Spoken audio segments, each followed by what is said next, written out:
club is inched back into a top 3 spot. If they had another win tonight, a home ice position in the playoffs will become a topic. Last time Florida was in Toronto, Tim Thomas was hurt, allowing Scott Clemmensen the stage, and he stuck it to his former team. Clemmensen goes back tonight on Sportsnet Ontario. Hi again, everybody. Welcome to Hockey Central. I'm Darren Millard, along with Nick Kiprios and Doug McLean. Scott Morrison will join him in just a moment from Air Canada Centre. Toronto has watched so many things go their way over the last 10 games, but the 3 losses have all come against teams outside the playoff picture, and that's another one tonight. And when you examine that the Florida Panthers are 20th in shots on goal, that's another thing that worries the Toronto Maple Leafs because of Jonathan Bernier. Yeah, and it's almost a foregone conclusion here that when they see 40-plus shots, he's going to be the first or second star, and the Toronto Maple Leafs are going to win. And you sit there and go, at some point, the Leafs will catch on, they'll tighten up defensively, and those numbers will drop. Maybe they don't have to drop because this record of 40-plus shots is pretty incredible. 7-1-2. It doesn't seem to faze him. He's got that style of play where he's calm, cool, collected, and at some point, you got to think this is the way it is. But why is the record so poor when he faces less than 40 shots? You know what, Darren? It's almost as if he's getting pulled when he's that. Which isn't the case. The lack of activity in front of him. That's unexplainable. The bottom line here, I think, is Bernier wants those numbers to come down, and he wants to be better when they do come down. I don't believe for 1 second that this guy wants 40-plus shots every night. Mac, the tide eventually will turn. We've talked about it. At times it has, but 30 more games to go here. Is this the way you want it? Well, you know what's really interesting? This guy's playing his 102nd NHL game of his career and 35th as an NHL starter. That's hard to believe. I mean, a lot of expectations, a lot of pressure, and a team that's not very good defensively in front of him. There's a lot of pressure on a relatively inexperienced number 1 goaltender.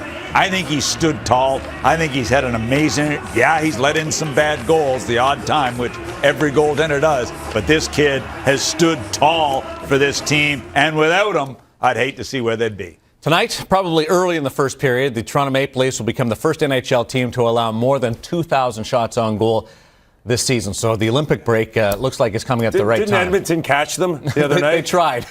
They did try last night, but the Olympic break... Well, the Olympic break is good for everybody, to be quite honest. You say, well, you're nervous because Bernier's on such a roll, you want to keep him going. But really, when you can get a couple of weeks rest, get away from the pressure, I think it's good for everybody, and it's going to make a great final 20-plus games for the league. Yeah, and let's factor in that October, November, they did a lot of splitting. Reimer took a lot of heat off of him. There shouldn't be much wear and tear here to finish off the regular season. Pressure. It's just head. Do you think it's getting to everybody that they're tired and this Olympic break is coming at the right time? I think so, and maybe that's a chance for them to regroup a little bit. The biggest problem with the Leafs giving up 40-plus shots is their gap between the defense and your opponent here. This is a good example here in Winnipeg the other night where Ladd had to circle up.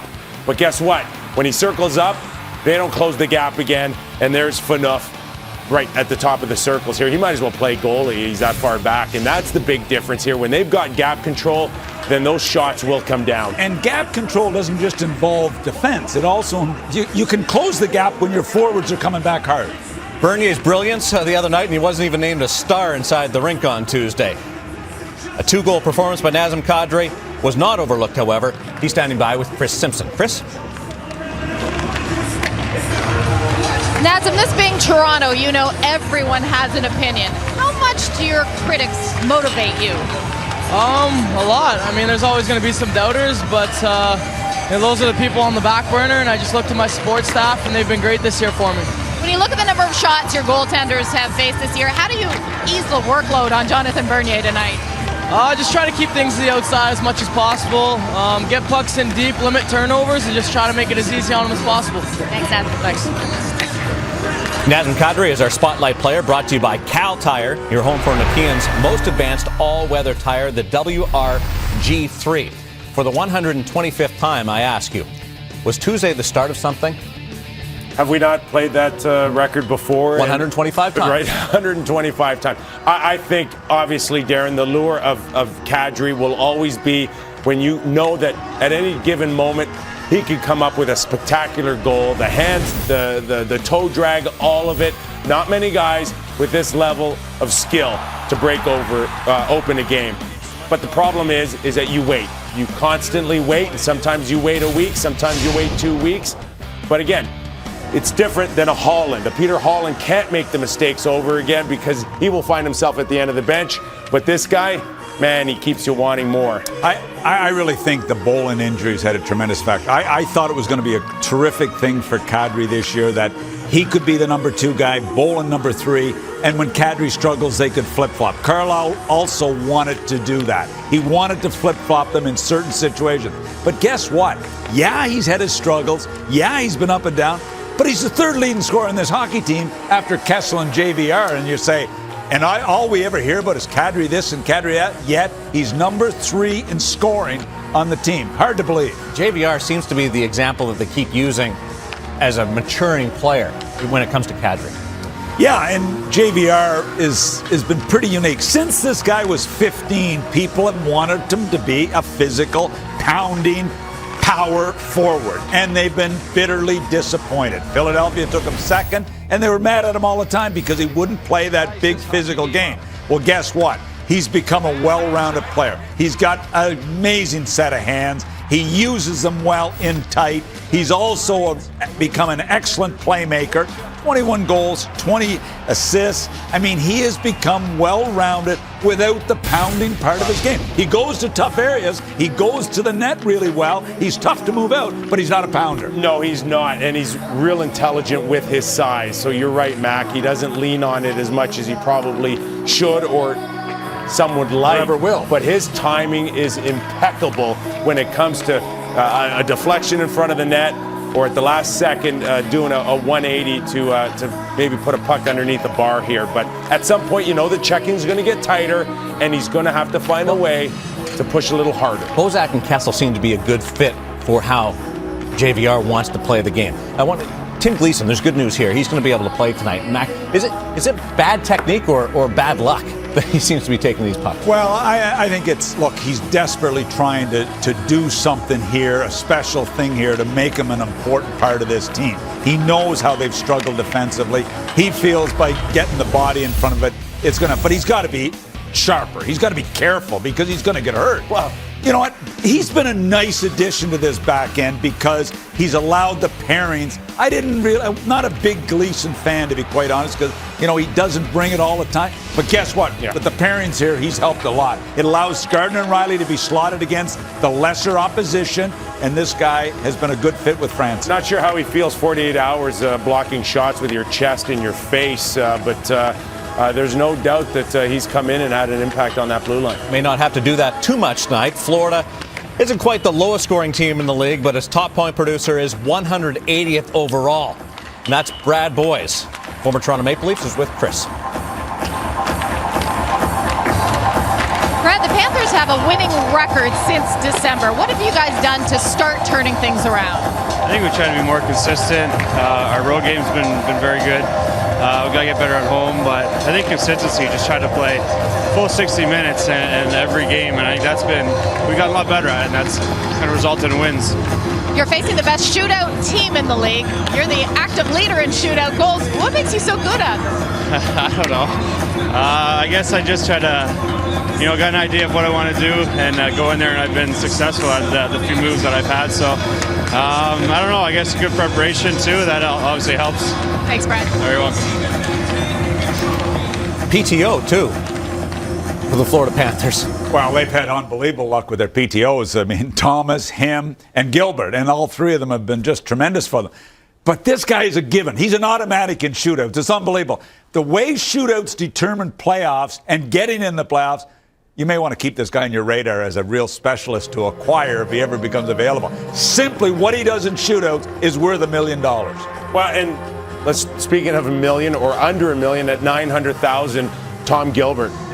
21 minutes. This guy has been great on the back end with Brian Campbell, and we'll see where this goes. This is the same Tom Gilbert that signed for close to $25 million in Edmonton, and clearly probably felt the weight of the world on his shoulders in Edmonton, but right now he seems awfully comfortable in Florida. 24 points. That equals Brad Boyes, but Boyes gets the nod.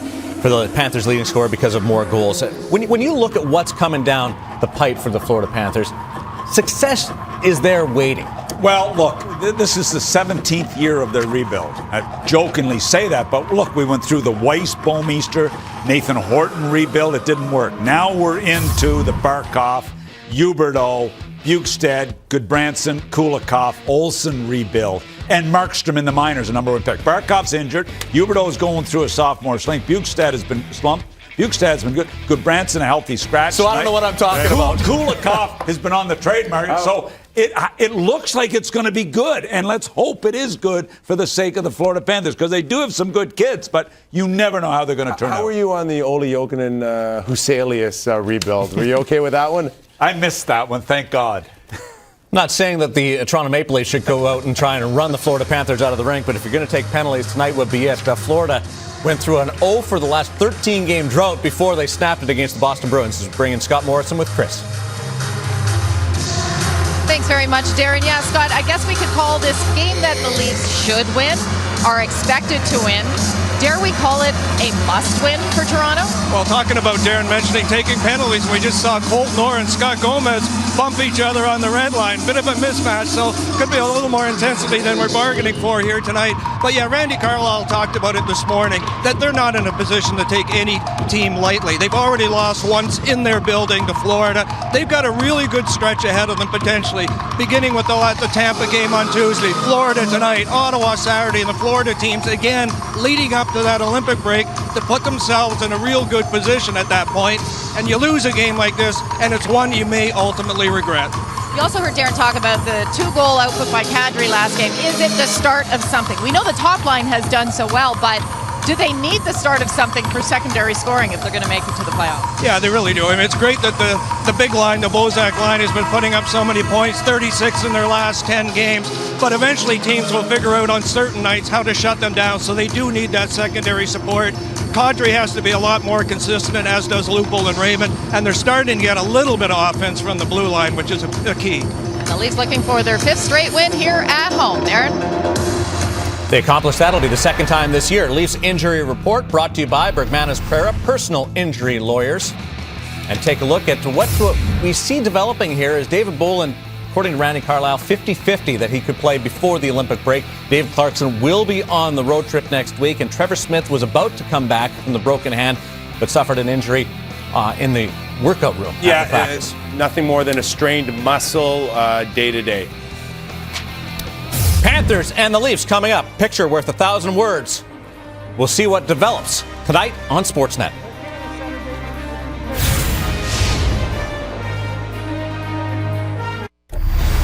Hockey Central Leafs, brought to you by Cal Tire, your home for Nokian's most advanced against a Panthers team trying to claw their way into the playoffs. Panthers Leafs, tonight on Sportsnet, presented by Molson.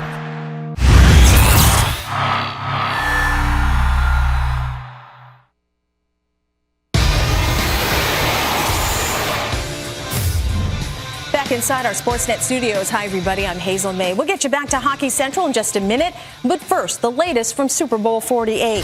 And all week long, much of the focus before the big game has been on Seahawks running back Marshawn Lynch and his unwillingness to face the media. Today, perhaps his most outspoken teammate, Richard Sherman, came to his defense. I don't know. I guess I'm comfortable with my words. I'm comfortable in front of a crowd, public speaking. Obviously, not everybody in the world is comfortable. Sometimes people get anxiety. Some people are uncomfortable with it. And I really don't think everybody should be forced to do it, because it's not for everyone. You know, just because you're a football player, a great football player, doesn't mean you're going to be great in front of crowds and great in front of, a large amount of people and a large audience. So I think he shouldn't have to do everything that he doesn't feel comfortable with. And I enjoy supporting my teammates, the great Marshawn Lynch. I think his game speaks for itself. It says enough for everybody to talk about for weeks and weeks. We'll have much more from New York tonight on Connected, plus highlights from around the NHL. And Arash Madani is in Tokyo with the very latest on Milos Raonic's injury. That's all coming up tonight. For now, let's send it back over to Hockey Central. The young man, 7th overall, has finally arrived, and he looks like a player. Kadri shooting, scores! And this young man has just put on a clinic. There isn't a more powerful lightning rod for trade rumors in Toronto. Young Ford has an exceptional skill set, especially when it comes to putting the puck in the net, but consistency is Nazem Kadri's drawback. If the Leafs start looking for more of a veteran presence, could Kadri be the odd man out in Toronto? Darren Millard with Nick Kyprios and Doug McLean. He's played better since the trade rumor surfaced. Yeah, and I don't think it's a coincidence either.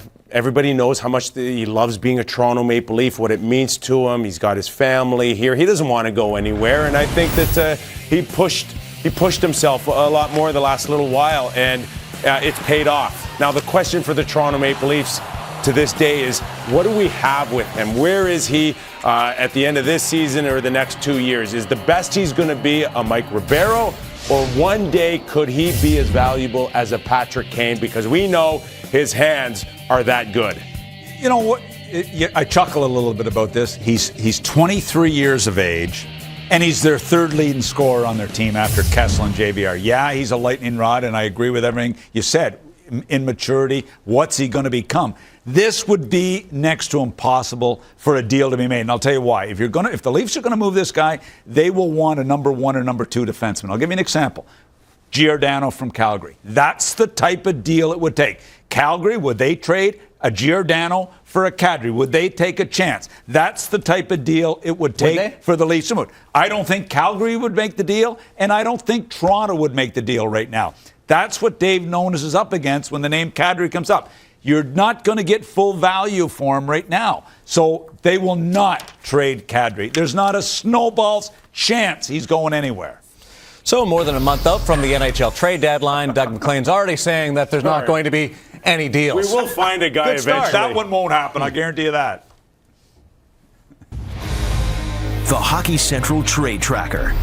Brought to you by Molson Canadian, diehard fan and proud partner of the NHL.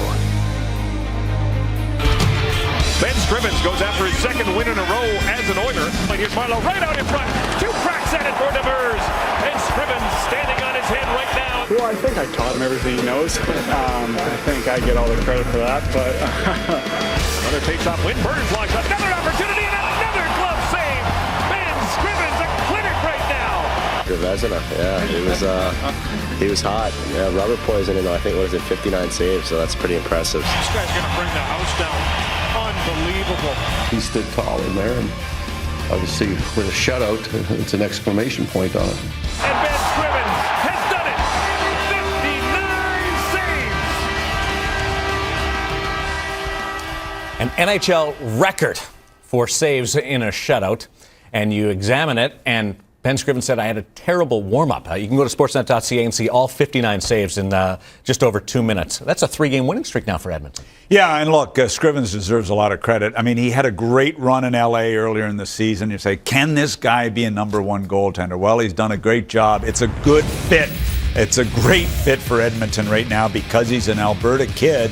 And if they can play him down the stretch, forget about Briskalov, play this guy, I think he becomes an excellent number 2 guy for the Edmonton Oilers who can win them games. It's an important position to have that guy.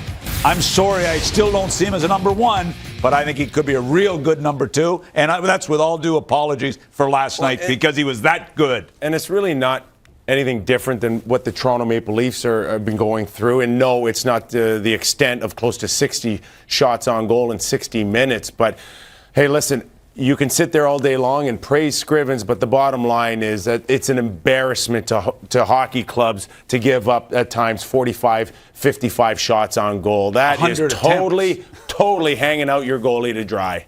100 attempts. 100 attempts. Whatever that means. What are you whispering for? What's it mean, 100 attempts? You know why? Do this one right here. You know why? Because we've got some concussion news. Got to be quiet. This is terrible news for Sweden at the Olympic Games coming up in Sochi. Johan Franzen is out because of the head injury. And Vancouver kicked with a couple of bumps and bruises. Bieksa with the foot. He's out until the Olympic break. And Mike Santorelli gone for the season. Jay Pandolfo has announced his retirement. When we return, they start to file into Air Canada Centre and wait Joe Bowen and Greg Millen's call. You'll hear from them next on Sportsnet.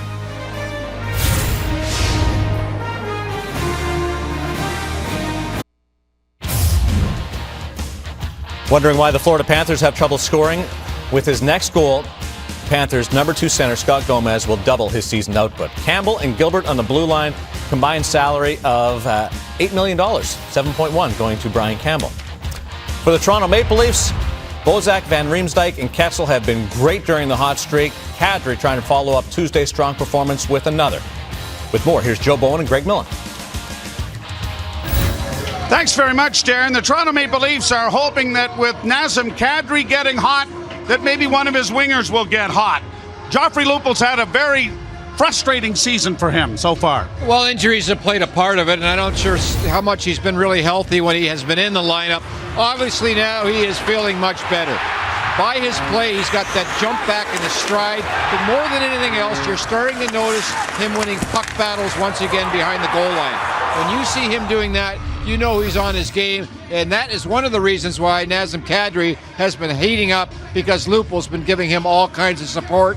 Secondary scoring. This is huge for the Maple Leafs if they can get it going. Jonathan Huberdeau was supposed to be providing immediate scoring. He is suffering maybe through the sophomore jinx. Well, don't forget it was a shortened season last year to begin with. Did we get fooled a bit by that? Huberdeau is going to be a great player, but he's light yet. He needs to fill out as a young athlete.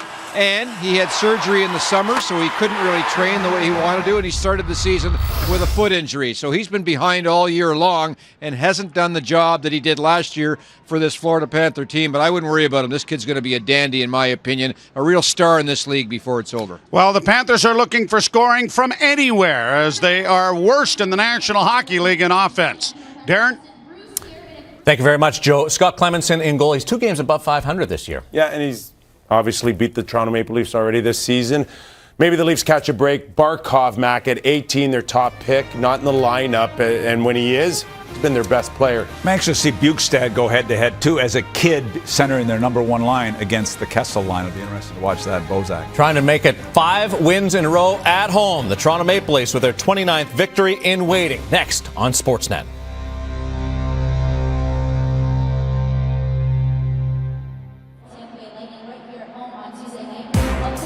The ability to improve from within is a methodical process that must be adhered to in a cap era. However, the opportunity to look elsewhere has provided immediate dividends. The acquisition of Van Riemsdyk and Bernier in back-to-back years now has Toronto back in the hunt for a playoff spot.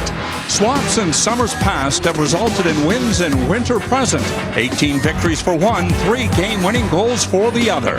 And while it was lightning in a bottle at one end and holding Tampa at bay in the other, the pair proved prolific on Tuesday night. Once regarded as dispensable on previous teams, each is vital to this team and its ability to contend here tonight against Florida. Few players are blessed with the incredible skill and natural gifts as is London-born and bred Leaf center Nazem Kadri. As a junior, Kadri displayed an offensive touch that scouts drooled over, and such was his potential that the Maple Leafs decided to grab him with the 7th choice in June of 2009. Since then, expectation has gotten ahead of reality. Some nights, Kadri has looked the part of a future solid NHLer. Others has been a target of scorn, both from fans and the coaching staff. Tuesday night was one of the former. Kadri's elite skills were on display in full motion. 2 goals. Which side of this young man shows up tonight? Stay tuned. Leafs and Panthers next on Sportsnet Ontario.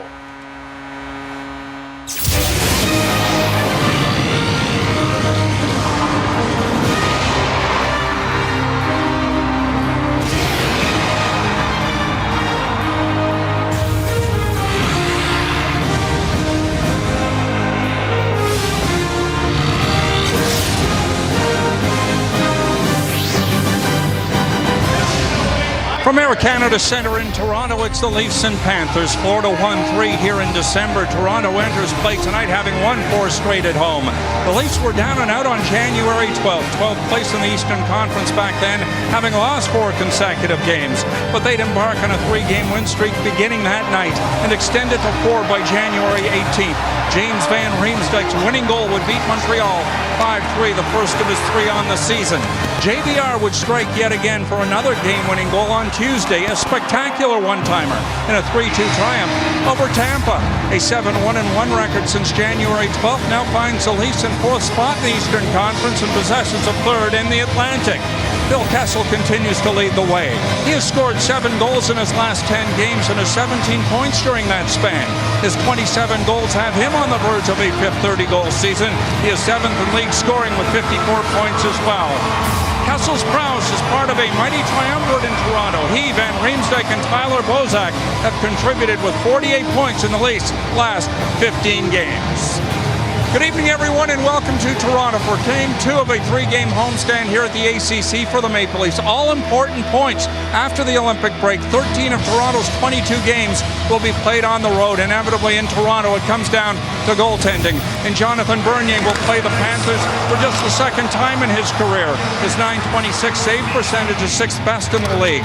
He is 5-1-1 in his last 7 appearances, despite the fact the Leafs have been outshot in each of those 7 games. In fact, the Leafs lead the NHL by a wide margin when it comes to shots on goal. 1,996 shots given up, well over 200 more than its closest rival.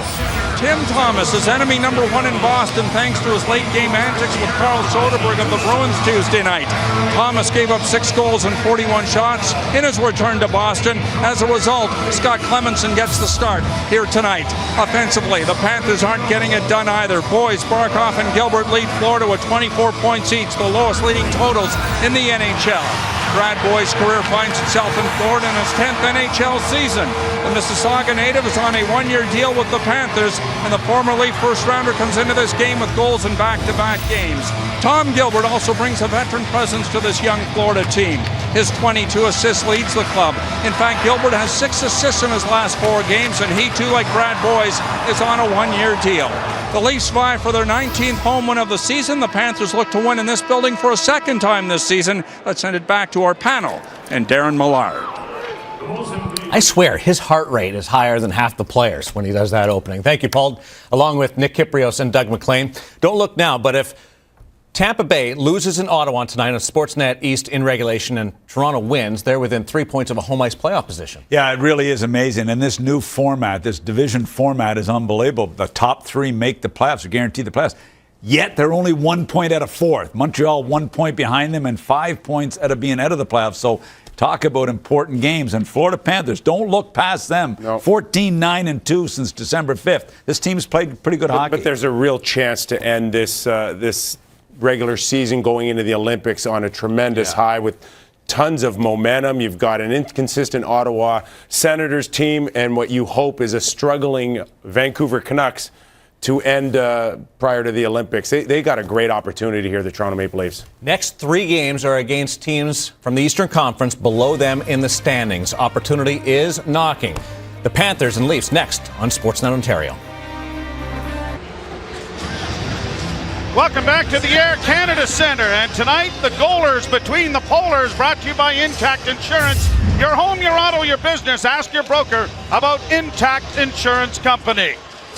Jonathan Bernier is 6-4-1 with a 3.08 goals against average in the month of January, and Scott Clemmensen here at the ACC 2-1-1 with the Florida Panthers thus far.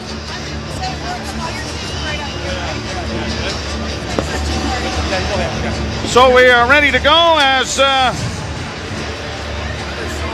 we are back here at the Air Canada Centre. The referees, Mark Jeanette from Verdun and Albuquerque, New Mexico's Mark Lemelin are the referees. Ottawa's Derek Nansen and Waterdown's Mark Schuchuk are the linesmen here tonight. Dumped down right off the bat into the Toronto zone. Around back of the net it goes for Winchester, who tries to push it out in front against Peter Holland. And Holland gets it up on the wing, and it is Raymond getting it out at center. And here's Troy Bodie bursting down the left wing against Campbell.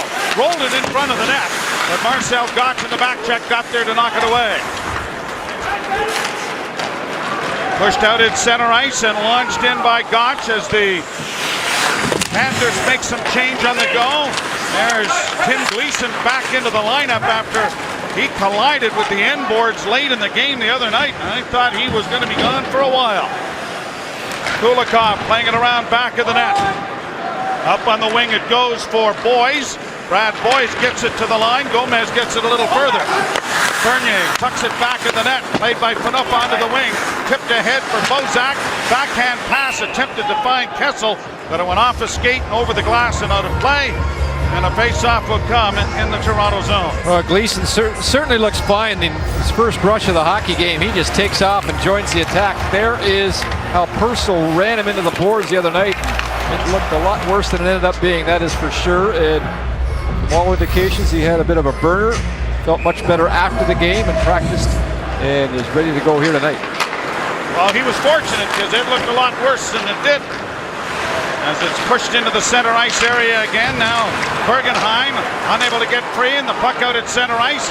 Kessel trying to get it in over the line. He did. Couldn't find Van Riemsdyk though. Pass blocked there by Carl Gunnarsson. Kessel has it knocked off his stick. Gunnarsson with it again. Pass ahead. Kessel trying to get onside. Was Bozak. He did. Now Van Riemsdyk with a shot. And it's taken on the short side by Scott Clemenson, holding it for a face-off. Strong coverage by the Maple Leafs in the neutral zone, and that causes a turnover and a counter-attack for the big line here. And some good puck support. The Florida Panthers on a change, and there is the turnover, and then here's this quick puck movement. And we've watched that combination work all season long. Clemenson, good read to get over on a shot that was fanned a little bit by Van Riemsdyk. Puck controlled by Florida. Olsen back of the net, got it up on the wing. Past Gardner at center, it goes to Upshaw. Upshaw with a nice pass in now. Chance for Bukestad, shot, scores! Bukestad cutting in on the 2-on-1 as Gardner got trapped at the blue line, and the youngster has the opening goal of the hockey game. Well, Olsen has the puck way back in the Florida zone behind the net. And Gardner gets caught standing up, and the Florida Panthers fly the zone and get behind him. And when that happens, off go the Panthers. Kadri loses his man on the back check as well, and Bukestad makes no mistake. And here's Gardner getting caught standing up. The puck goes between his legs. Kadri is not back in time. And a pretty little move to get the Panthers an early 1-0 lead. Upshaw and Shore will get the assists on the opening goal of the hockey game. And the Panthers get what they're looking for, an early opener. Yeah, Bukestad and Max Gardner, Jake's younger brother, best of friends. Nick will see Max play at Ohio State tomorrow night. Up on the wing, Kessel on to Bozak. He couldn't penetrate. Played out into the center ice area by Mike Weaver, the Bramalea native, and down into the corner it goes. Kopetsky now turns back to the point. Weaver with the shot, and it's off the mark wide. Trapped by Kulikov on the far half boards. In back of the net for Barch. Barch trying to play it back to the line, but it's cut off there and pushed to the blue line by Van Riemsdyk, but not out. Loose man in front of the net, but Kopetsky couldn't get it to him. Kessel on the far half boards just sends an alley-oop to center. Knocked down by Van Riemsdyk. Here's Bozak cutting for the net. The rebound was there off the stick of Clemenson, but it went right past Van Riemsdyk. Brought back in, Kopetsky with a long shot that comes off the chest and is held by goaltender Bernier.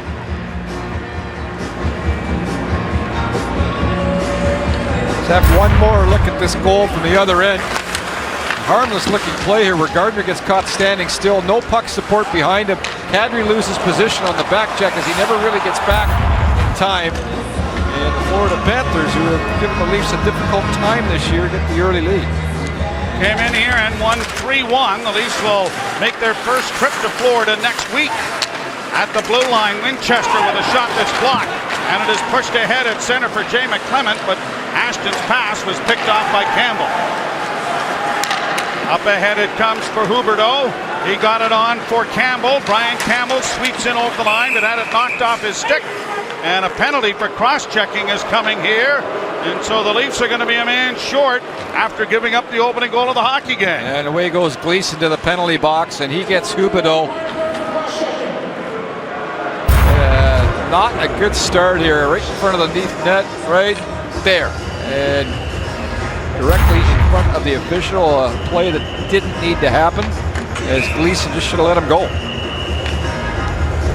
So the power play, which has not had a lot of power attached to it, just 16 power play goals for the Panthers as a shot is taken by Bernier from the point off the stick of Tom Gilbert. As he'll hold for a face-off in the circle to the right. Bukestad's uncle Scott played in the National Hockey League, and Nick looks like he has a bright future as well. He's got 3 goals in his last 9 games and 5 points. First round pick, 19th overall. 22 points on the season. Here the Panthers working the power play down low. A centering pass was high in the air and it bounced too high for Campbell to settle it down. Now Campbell gets it freed off for Boys into the corner. Back to the blue line it comes, and it's shot right out past Tom Gilbert down the ice. Ryan Campbell, who plays about 30 minutes of the game, gets it across the line, broken up there. Van Riemsdyk ices it. Minute 22 to go here in the power play. Brought out by Gilbert. With speed coming through the neutral zone, but a pick-off there by Van Riemsdyk. Van Riemsdyk is in a Lone Ranger rush. He's going to try and go to the net, but he couldn't get it to the side of the goal. Now it comes back to the blue line. Franson with a long shot, but well wide of the goal. Kulikov turns in the Florida zone. Coming to center, he'll snap it off the boards and around on the near side for Drew Shore. Shore is tied up. It comes back to the blue line. Jovanovski to the far side. Here's Kulikov in the corner. Flips it around to the near side for Bukestad. Bukestad back to Jovanovski. Now to Kulikov, and a shot is taken by Bernier. 4th shot on goal for Florida. And a 1-0 lead on a goal by Bukestad, his 12th. Molson Canadian Leafs hockey on Sportsnet. Brought to you by the Molson Canadian Beer Fridge, Project Indonesia. See the whole story online. Tim Gleason with 36 seconds left in the penalty as it's whistled around the boards and tipped enough by Jay McClement to get it past Jovanovski down the ice. Run out by Kulikov. A long lead pass. Here's a chance for Jesse Winchester, and he shot it well wide of the goal, and it bounces out past Kulikov down the ice. McClement trying to race for it. McClement had it knocked off his stick at the last second on a good play made by Jovanovski. Here's the veteran Jovanovski with it at his own blue line. A pass in across the line is intercepted now by Carl Gunnarsson. Out of the box comes Gleason. Icing will be called against Toronto as a result. So it'll be brought back into the Toronto zone, and the Leafs get an important kill. They are 29th in the National Hockey League in penalty killing. A couple of saves by Jonathan Bernier from in tight that he'd made sure there wasn't a rebound, but for the most part, the Florida Panthers didn't get too many good looks on their power play. When you have a power play that functions the way Florida's does, it really can change the momentum of a hockey game in a hurry if you don't have some good success early. We'll see if that happens here in this first period for Toronto. Pass intercepted by Kadri, pushed around for Phaneuf. Phaneuf plays it on the glass, and it'll come out to center ice where Tom Gilbert takes charge. Gilbert gets it ahead, brought in over the line by Gomez. Gomez drops it back. The shot taken by Brad Boyes is again smothered by Bernier off that well-used chest protector of his. Very good at collecting pucks up around his shoulders and bringing his hands into his body to make sure there isn't a rebound. Another example of it here where there's never a rebound, and Gomez, who's going to the net, goes right by the net on that particular play. Makes you kind of think maybe that's why he's got 1 goal on the season. Doesn't pay the price, doesn't go directly to the net, and ends up behind the net. Even if there was a rebound, he was nowhere near it. Are you talking to the people in Montreal? Into the far corner, Drew Shore played it behind the net. Bozak unable to get it away. Now it's played back along the boards as they cycle it. Bukestad plays it to the side of the goal. Now it is cut off there by Riley. Riley trying to get it freed up, and now Van Riemsdyk does. We can't find an opening. Now he does, and Kessel is out. Riley is with them, and it is shot in by Kessel. Riley has to go back to his defensive position. It'll be brought out at center ice now by Bukestad. Up on the left wing side, into the slot goes Drew Shore, but he couldn't get the pass, and it's out into the center ice area once more.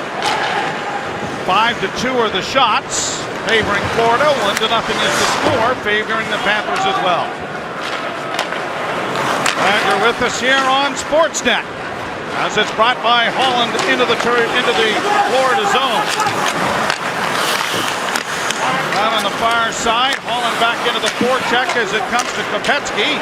His pass knocked down by Raymond. Holland tries to saucer it in for him.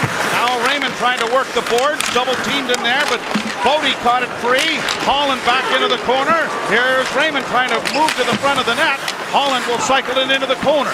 Holland with a shot, stopped by Clemenson on the short side. Bodie, Raymond, intercepted by Barch, but not out. Long shot. High over top with a goal by Francis. Now Holland with a deflection in front. Clemenson stopped that. Good cycling done by this line. Back to the blue line, Gleason. Over for Francis. Francis around behind the net. Cut off there by Raymond. Raymond trying to elude Jovanovski. In front of the net. No, still has it. Now sends it towards the goal. And finally, it is gobbled up by Clemenson after a good bit of zone pressure from the Maple Leafs third line.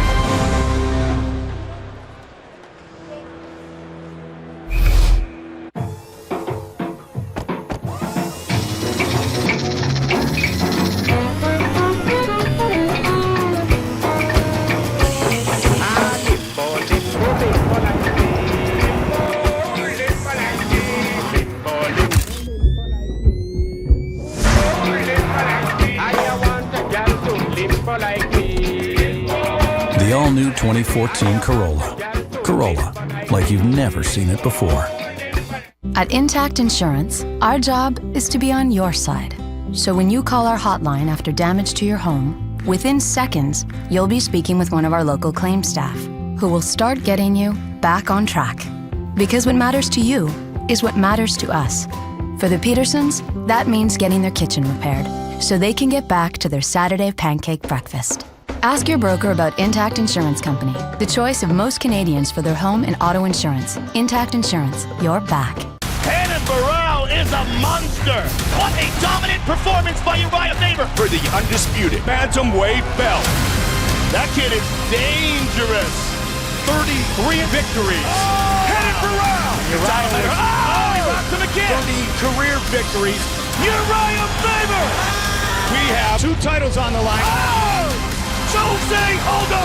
What a performance by Ricardo Lamas.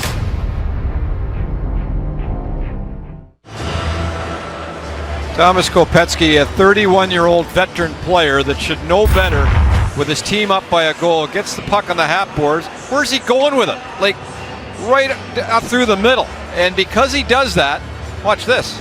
I mean, we have to play it this fast because the Leafs have all the pressure in the Florida Panthers zone. They don't get it out, and this is all because of one play where the winger tries to go right through the middle of the ice in his own zone with nobody in sight to receive the pass. Game would be over in about 10 minutes if we could play it that fast. How long was that? I don't know. Seemed like forever. 47 seconds, we're told. Laid down in behind the net for Winchester. Far side, Lupul unable to get to it. Franson ties his man up. Gleason in along the boards, pushed ahead, but Gotch gets it back into the slot, and the backhand by Campbell is stopped there by Gleason. Laid up on the wing, Gleason volleyballs it off his shoulder, and it's going to go into the crowd. So it will be a face-off coming, and now they're going to discuss this. Did it go off stick? This period brought to you by the all-new 2014 Toyota Corolla. Corolla, like you've never seen it before. The officials are talking about this because Gleason had to go off his shoulder, it appeared. No, they're going to give him a penalty.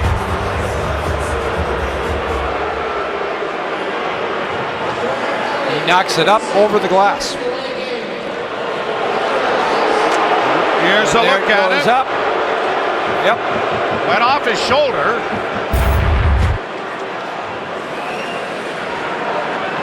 And so a delay of game penalty comes to Tim Gleason, who's back in the penalty box.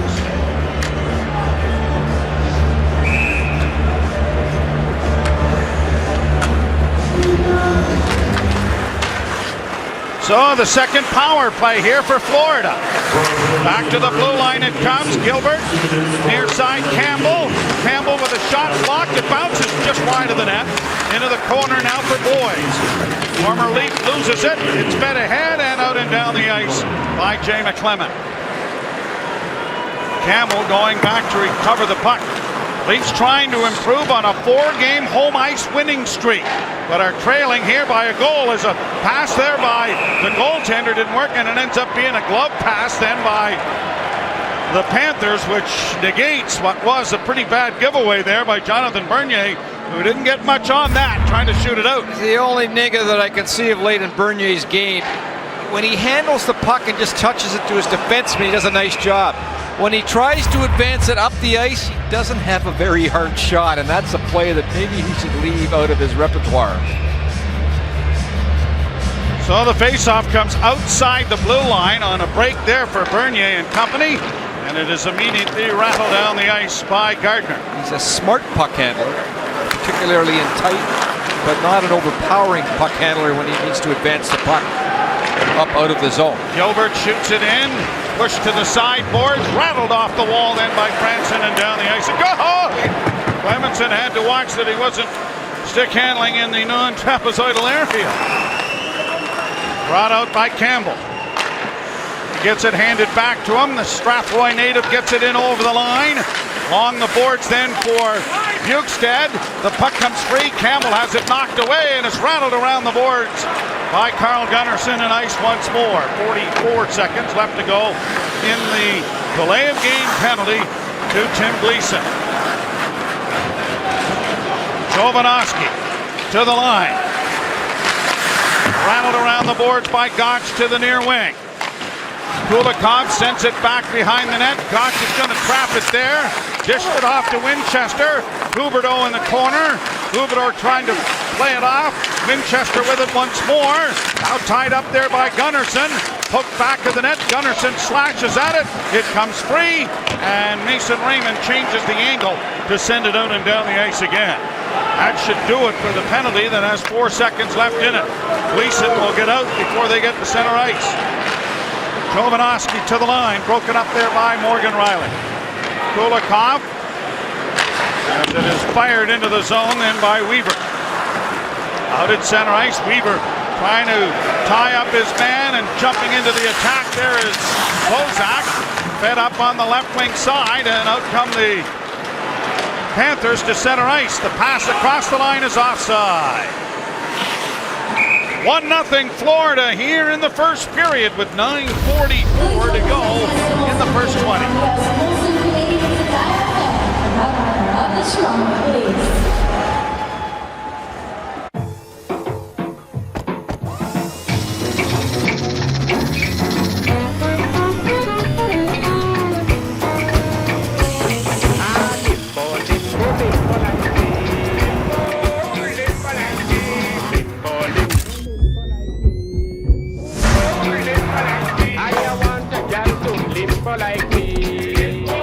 The all-new 2014 Corolla.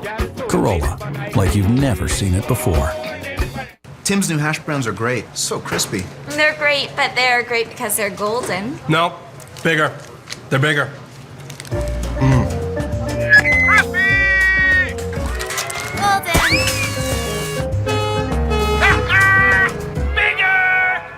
He'll be here all night putting that back. Bigger, crispy, and golden. Tim Hortons new hash browns are here. Enjoy one in a combo with a breakfast sandwich and medium coffee for just $4.85. Have fun with that, Bill. See you tomorrow. Good night. It's Laugh Your Off Mondays on City. You are here tonight to taste the next big thing. Okay, now you're just repeating my pickup lines back to me. As the funny keeps coming. This wax on, wax off place, is that a car wash? Because I can do that in the driveway. It's my bikini wax. You want to do that in the driveway? All night long. Morning. Walk of shame, stride of pride.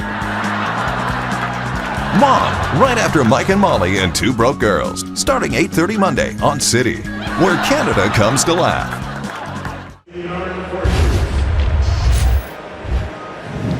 Way back in 2001, there's a very young-looking Brad Boys in his first ever training camp for the Toronto Maple Leafs. And been hanging around. This year it looked like he didn't have a job for some time, and then the Florida Panthers signed him. He's got 14 goals. So it's been a pretty good signing for Dale Talon. And you know, since 1990, only 3 Leaf first-round draft picks have scored 150 or more career goals. Boyes has 182, Alex Steen 150, and Nick Antropov 193. So Boyes has been a productive player wherever he's been. Cleared down into the Florida zone. Around back of the net goes Bergenheim. Played up onto the left wing side, and it will be brought out now by Gomez. Plays it down into the zone. Sorry, he was part of that deal that brought Owen Nolan over from San Jose. Bouncing puck to the side of the net, smothered by Bernier.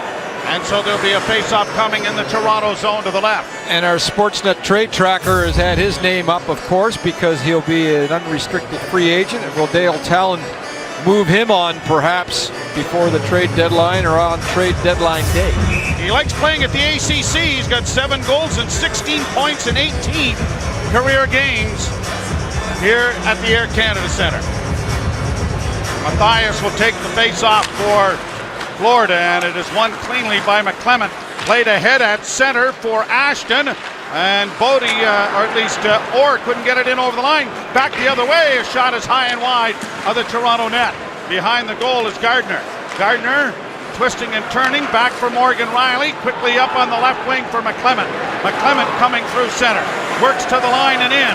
McClement into the slot, a shot off the glove of Clemenson, and over top of the net.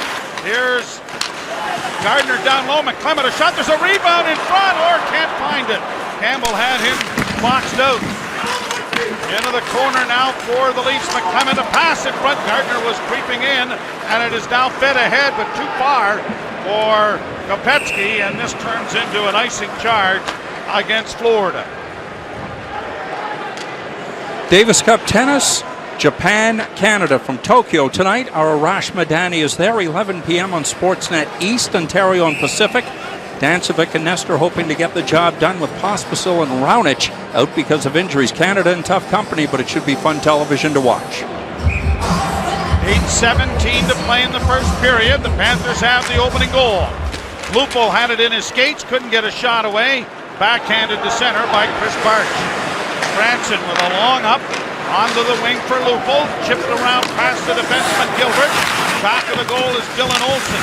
Olsen tied up in there. The puck comes free. But unable to move on it was Lupo. Nice play, Jukestad, using his body to shield the disc, and it's shot down into the Toronto end. Franson, band on his pass, now in trouble in the corner. Upshaw trying to center, that hit the side of the goal. Franson trying it again, off a stick, but there was Olsen to keep it in. Now a loose puck in front, and it is shot high and wide. Played by Kadri to center ice. Jukestad almost had his second. Turnover at the Toronto blue line allows Lupul some skating room on the left wing. He's in need of a change as well, so he peppers it down into the zone. Jovanovski got it ahead, and Winchester gets it out. Winchester skating to the puck, taken down by Troy Bodie. Leafs regroup it. Gunnarsson got it ahead, off a skate. Peter Holland is able to backhand into the zone. Bodie into the forecheck. Weaver trying to move it up, and he has, past Gunnarsson to center. Canuck will back him up and take it to this area behind the Toronto goal, and finds Gunnarsson once more, who launches it out at center. Rattled back in again by Huberdeau. Bernier leaving it there as the Panthers are changing, and Phaneuf looks up ice and finds Mason Raymond fresh off the bench. He'll launch it into the zone, and a delayed offside is being called as Bodie was in a tad early. Tonight's keys to the game are brought to you by Tim Hortons, the official coffee of the NHL. Well, if the Leafs can get their special teams going at all here, particularly the PK for Florida at 28, they should be in business on the Leafs power play that is number 1 in the league in the National Hockey League at home. And the only chance I think the Panthers have is if they come up with another game like they did last time in this building, where they just plain outwork the opposition, that being the Maple Leafs. That was something that Randy Carlyle voiced today, and something that he was planning on making sure his team knew about it. Gomez playing it back. It's not often that the team that gets outworked in this league wins the game. Against the boards now, a chance in front of the net for Boys, and a goal shot, they score! Bergenheim off the left side, and it is a 2-0 Florida lead on a giveaway right in front of the Leaf bench. Well, Franson has the puck, and he just turns it over. And the Leafs have already flown the zone. Here's the play, gets it in his foot, tries to go up the boards with it, and then nobody is back to support except for Gleason, and it turns out to be a 2-on-1 as all three forwards here are waiting for the pass outside of the blue line. And I believe it's Bozak that gets tripped up right on the boards there, and he doesn't get back into the play because of it either. And Bernier looked like he lost his footing also on the play. Boys and Gomez get the assist on the Bergenheim goal. That's his 13th of the season. And the Boys point gives him 25, which is the club lead for Florida, which is the lowest total in the National Hockey League for a player to be leading his team in scoring. Second least is Matt Moulton with Buffalo, who has 32 points. Now in on the left side for Bukestad. That was broken up, in the pass by Bodie is a bad one. Nowhere near Peter Holland as it is shot back down into the Toronto end. Up ahead for Holland and out at center ice now. Off his stick. Gobbled up by Sean Mathias. And it is into the near side. Brought out by Weaver with a pass. And ahead at center ice, pass then intercepted by Bozak. Bozak having difficulties with it, but is able to find Van Riemsdyk with Kessel. Kessel in over the line. Kessel into the slot, a shot. And he had Clemenson a little off his angle, but he missed the net. Now it goes to Franson in a drive, and Clemenson is right on his angle this time. He makes the save and holds on. From the Air Canada Centre in Toronto, you're watching Molson Canadian Leaf Hockey on Sportsnet Ontario. Like the Rockies themselves, Coors Banquet is an American original, brewed in Golden, Colorado with Rocky Mountain water and high country barley since 1873. Coors, the banquet beer.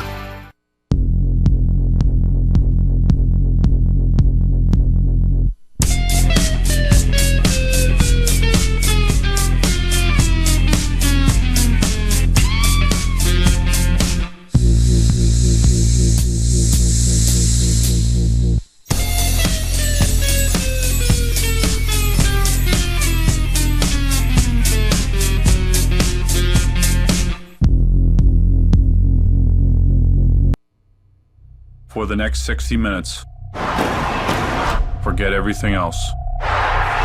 This is my game face.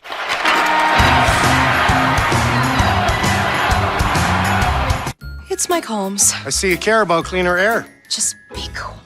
You like my giant Filtrete filter? Well, you can see why you need the right filter to capture bacteria, pollen, viruses, even pet dander. My ultimate allergen filter captures small particles 4 times better than ordinary plated filters. It's got to be a Filtrete filter, especially with this little one breathing that air all day. She likes you. Oh, you are cute. Do you babysit? I do, actually. It's part-time. Make it right with Filtrete filters. Filtrete, a better filter means better air.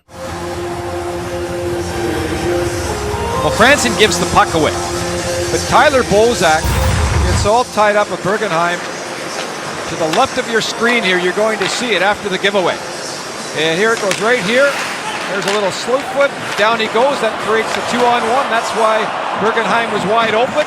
And not only that, Bernier trips on the play, so that allowed Bergenheim to have the upper half of the net. Bernier never really got back into position. So a comedy of errors on the second goal for the Florida Panthers. Played out into the center ice area. And now brought in on the right side by Kulikov. He couldn't get a shot at the net.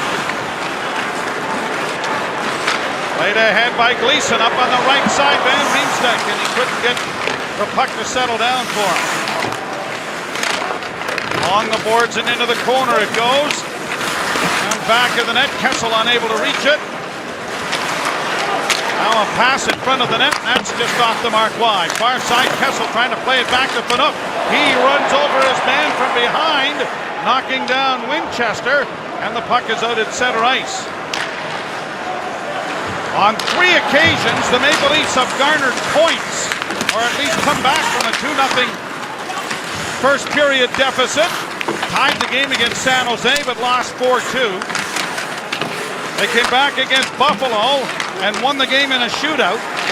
And most recently in Winnipeg, were down 2-0 and came back only to lose in overtime. But the Panthers have gotten exactly what they've wanted here. And that is an early start and a great start to a 2-0 lead against the Maple Leafs, trying to win for the second time here at the Air Canada Centre.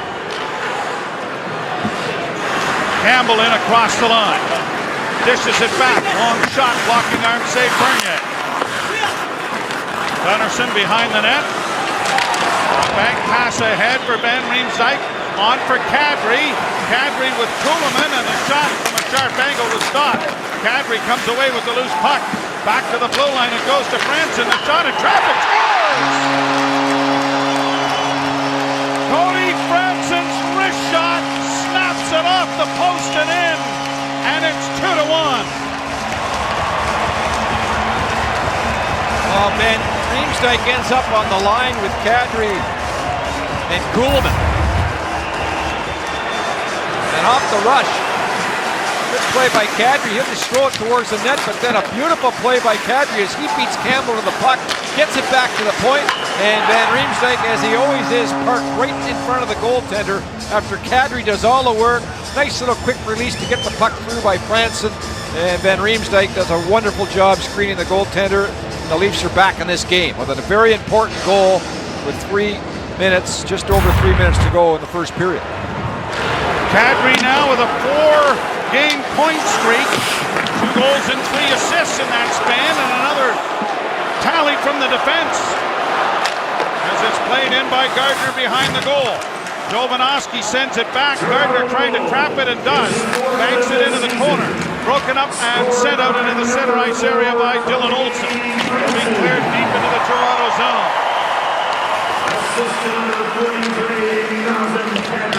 A pass for Lupo. Couldn't get around the defense of Kulikov. Weaver now for Florida. Stops it back for Kulikov again. 26 to play in the period. And it is fed by Weaver on the far side. Kulikov gets it down and a bounce into the near corner. Gardner back of the net. Gleason was able to play it on the backhand as he crashed into his own goal. Played on a pass ahead. Now here's a chance for Kopecky. That went off Gleason and went wide of the net. Gleason grabbing his hip there on the deflection as it's back to the Toronto net with Winchester. Jesse Winchester, the former Ottawa Senator, kicks it free and into the corner, back in the net for Kopecky. He centers in front, and it comes back to the blue line to Campbell. Campbell sending it around behind the net. Winchester with it again. Couldn't play it in front. Morgan Riley chipping it ahead. Not out though as it comes into the slot. Now a bouncing puck, and Kopecky sent it off the shoulder of Bernier wide. Florida back into the attack. Campbell with it again. Nice move to elude one. Gets it back to the blue line. Long shot is blocked in front. And now the Leafs trying to counterattack with people trapped. Here's Mason Raymond to the line and in. Looking for a man. Going to the front of the net was Riley, but it was well out of his reach. Phaneuf keeping it alive for Toronto. Raymond behind the goal. Holland trying to force it back. Raymond's heading for the bench. Bukestad to center, or at least Gilbert to center, but couldn't get it in without an offside. And it'll be brought back into the center ice area with 58.4 seconds to go.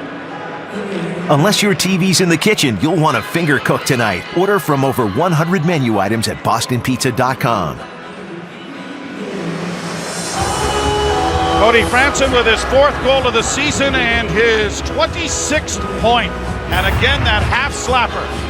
And the Panthers very close again as Bodie loses control of the puck. It goes right off the crossbar.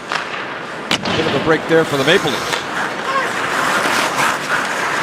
Gunnarsson got around one. Pass comes to the left wing side to Van Riemsdyk.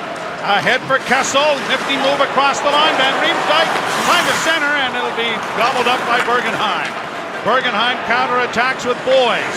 Boys dropping it back near side. Olsen with a shot, and that went wide of the net, and it has bounced up into the screen with a half minute or so to go in the period. This period brought to you by the all-new 2014 Toyota Corolla. Corolla, like you've never seen it before.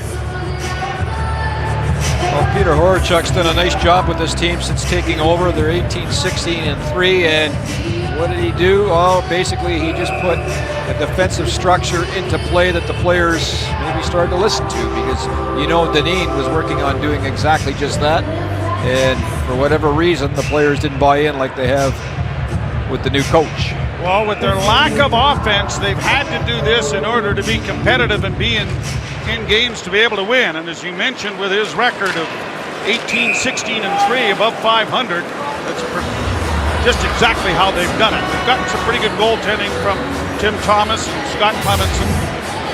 And Kevin Dineen is a good coach that had a very tough start in Florida this year, and wish him the best of luck overseas with the women's I was just about to do that. team. And that'll be a terrific challenge for him, and I'm sure a very rewarding one also.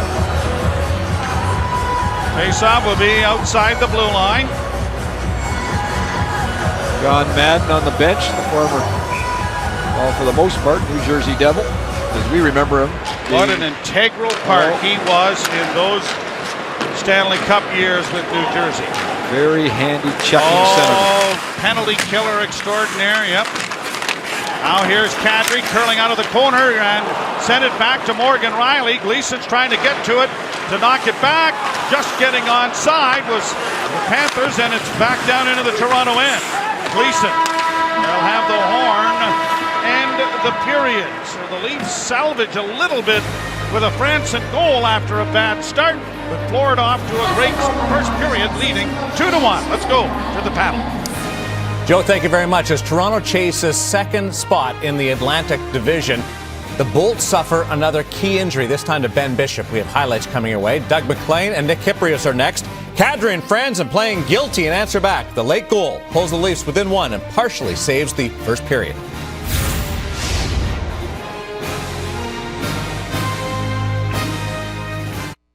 Hockey Central at the intermission, brought to you by the Keg Steakhouse and Bar.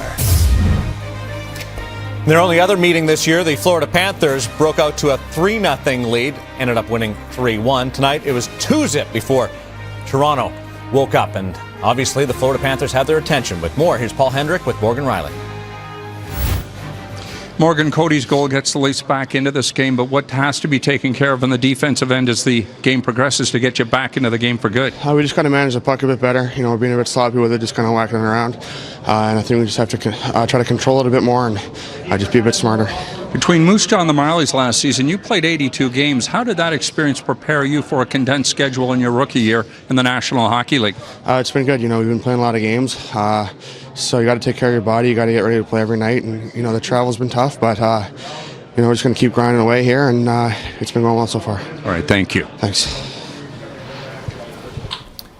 Here at Hockey Central with Doug McLean and Nick Kypreos. Toronto didn't give up a ton of shots in that period, but that's as sloppy as they can play. Well, the first goal against was a killer, and it's happened way too often. With the new defense pairing since Gleason's arrived, they've tried to use Riley and Gardner against the third and fourth lines. This time they get caught against the number one line with Bukestad, and it's a tough play. Gardner gets caught standing still at the blue line. Here you've got Kadri, who's got decent position but stops skating. Looks like he almost attempts to push Bukestad offside there. Riley gets caught, trusting his teammate Kadri that Kadri's going to be with him, and he stands up and plays a one-on-one. Riley's got to back off till he knows Kadri's got his guy. Kadri cannot stop moving his feet on that back check because Bukestad, once he stopped and gave him the little push, Bukestad was gone. So a tough play by Gardner, Kadri, and Riley on that goal. Boy, Tim Gleason's had a rough ride recently. All kinds of injuries, taking pucks to the crest and shoulder burners. But in that first period, 2 penalties, and then gives it away in the second goal. Well, and you look at it, and on the surface, you could sit there and blame any particular player or defenseman on a giveaway, but it is a 5-man unit, and as well as things have been going for Bozak's line, you got to be in a position where you don't cheat. So don't watch Franz in here. Look at Kessel. And Van Riemsdyk's not even in your picture. He's up the ice.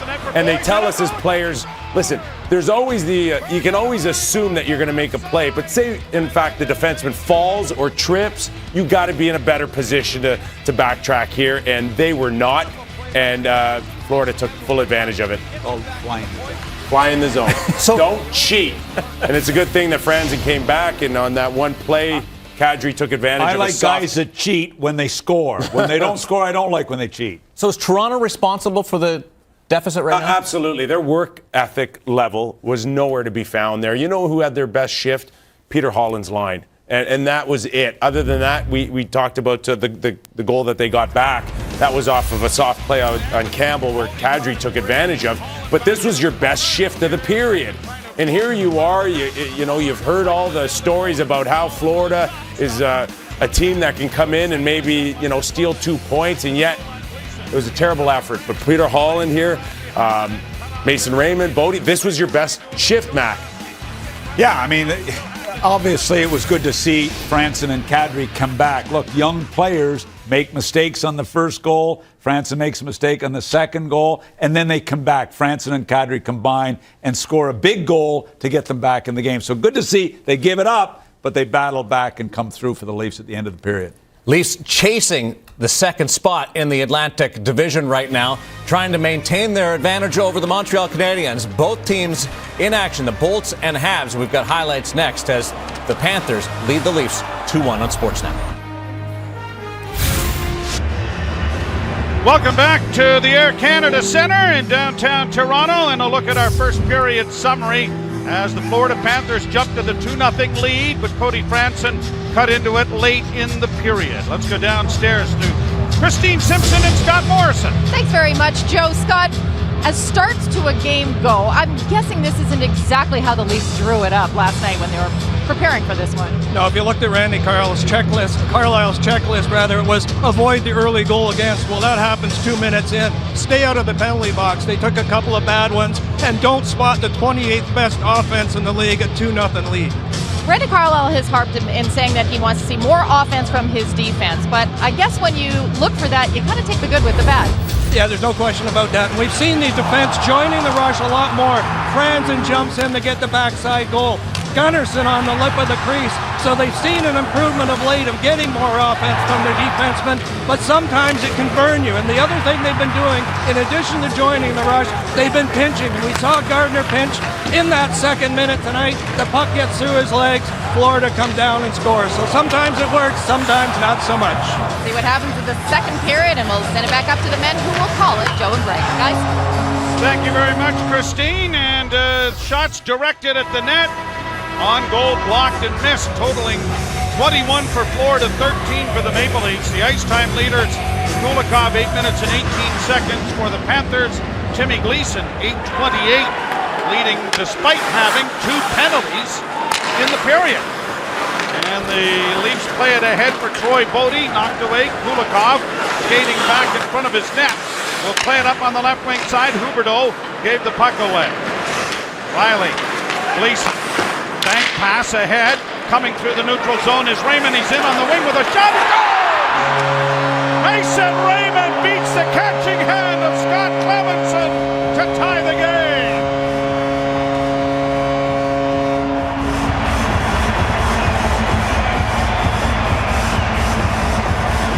Well, a little D to D to switch side to the flow of the forecheck. And then that generates the speed with some good passes right there. It's a good play by Bodie to trap the puck. And then a harmless-looking play where the Florida Panthers were back, but they basically just backed right off. And Raymond has all kinds of room to skate right over the blue line. Wire it towards the net. And a beautiful shot. Beats Clemenson, who was maybe a little bit over to the right, but I got to tell you, Mason Raymond got all of that. Bodie and Gleason draw the assists on the tying goal. Mason Raymond's second goal in his last 11 games, and it gives him 14 on the season. And the Maple Leafs have tied the game, and for the 4th time this year have come back from a 2-0 deficit to draw even. As we get a whistle here, and is there a penalty call coming? Yes, there is. It's going to go to the Florida Panthers, and it's going to be Gomez.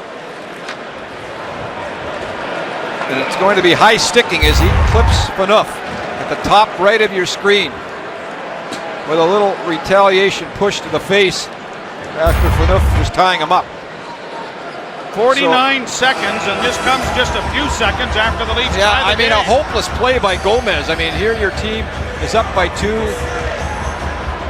then 190 feet from the net after the opposition ties it up, you take a penalty like that. Now pass it for scores! James Van Riemsdyk deflecting in the pass from Kessel, and just like that, the Leafs have gained the lead.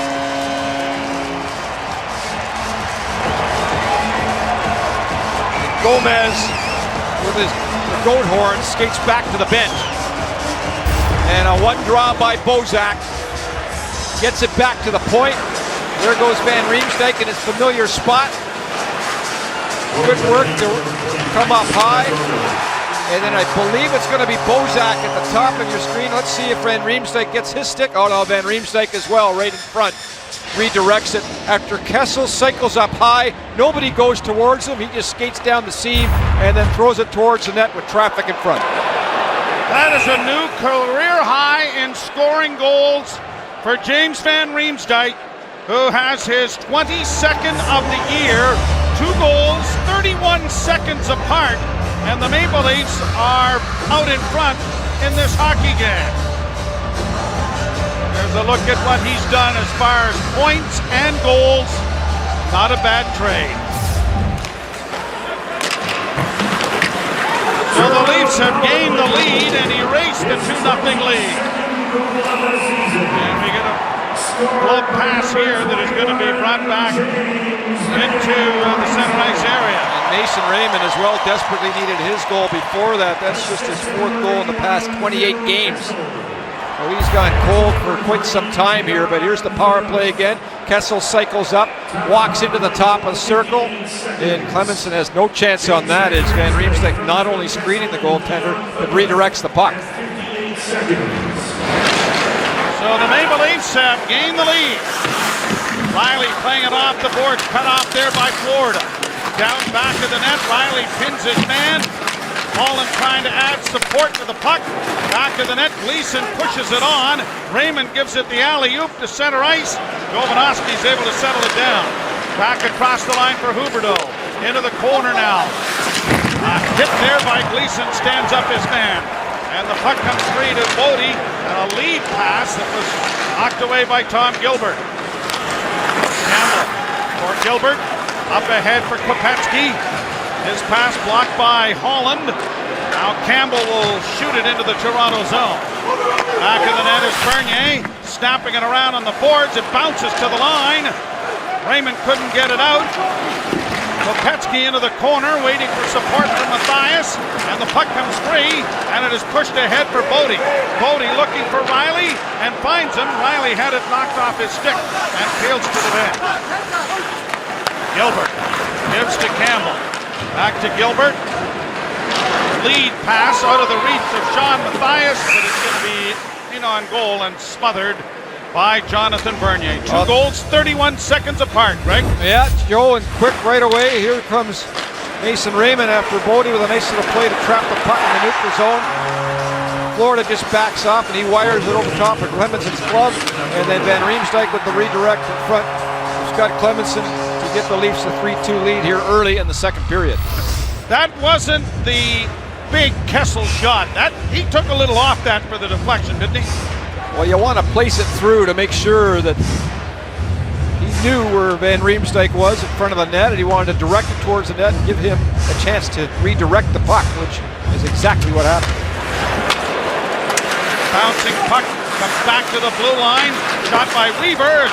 Knocked away by Bernier, and a big rebound as Kuhlman couldn't get it out. Now it is shoveled to center ice. That's a glove pass by Gardner. And it'll be brought back into the Toronto zone as a result. So a dramatic turn of events. First the goal by Raymond, then the penalty by Gomez, then the power play. And Bernier there with a save not once but twice through traffic.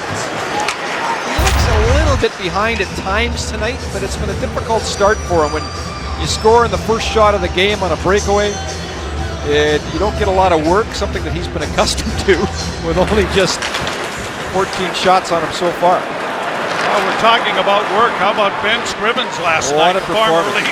59 shots and a shutout. I watched the entire game, Joe, and he was obviously absolutely magnificent.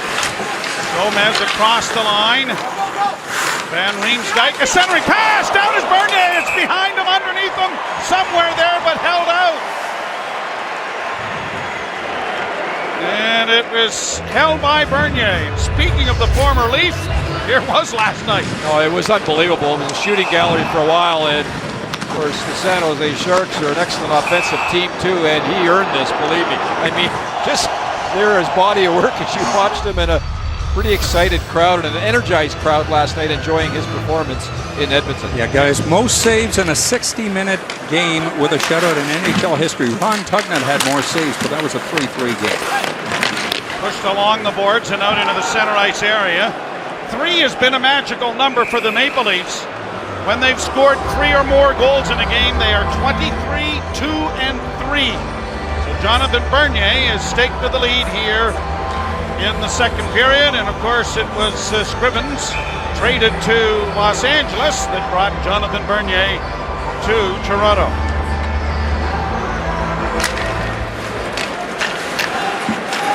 Played by Weaver around behind the Toronto goal. Phaneuf ties up Winchester. Puck dug out though by Huberdeau. Long shot wide of the net. Weaver on the far point sends it to the goal. That's not the rebound. Huberdeau was right there, but Carl Gunnarsson just got a piece of him to knock it wide of the net. And a great play of tying up the stick by Gunnarsson there to prevent Huberdeau from looking at a 4x6. Phaneuf launches it high. This is going to be too far and too high, and it will be an icing against the Maple Leafs and brought back into the Toronto zone. Well, this puck was redirected in front of Bernier, and when it was, he let the rebound out a little more than he would have liked. And Gunnarsson looks over his shoulder when he peeks. That's probably the key to that play, as he'll have a little peek behind him and then tie up his stick and whoa, just get enough of Huberdeau to save a goal right there. Good battle in front of the net for Gunnarsson. Van Riemsdyk scoring, and it's been a bit of a rarity for the home group. That's just the 9th goal of his 22 that he has scored on home ice. At the point, Gilbert, a shot off the blocking arm of Bernier and into the crowd. Actually got over the screen and lands about 13 rows up. Fan made a nice catch. Face off again in the Toronto zone. Instead, and Phaneuf with a pretty hefty collision there, and Phaneuf lost that one.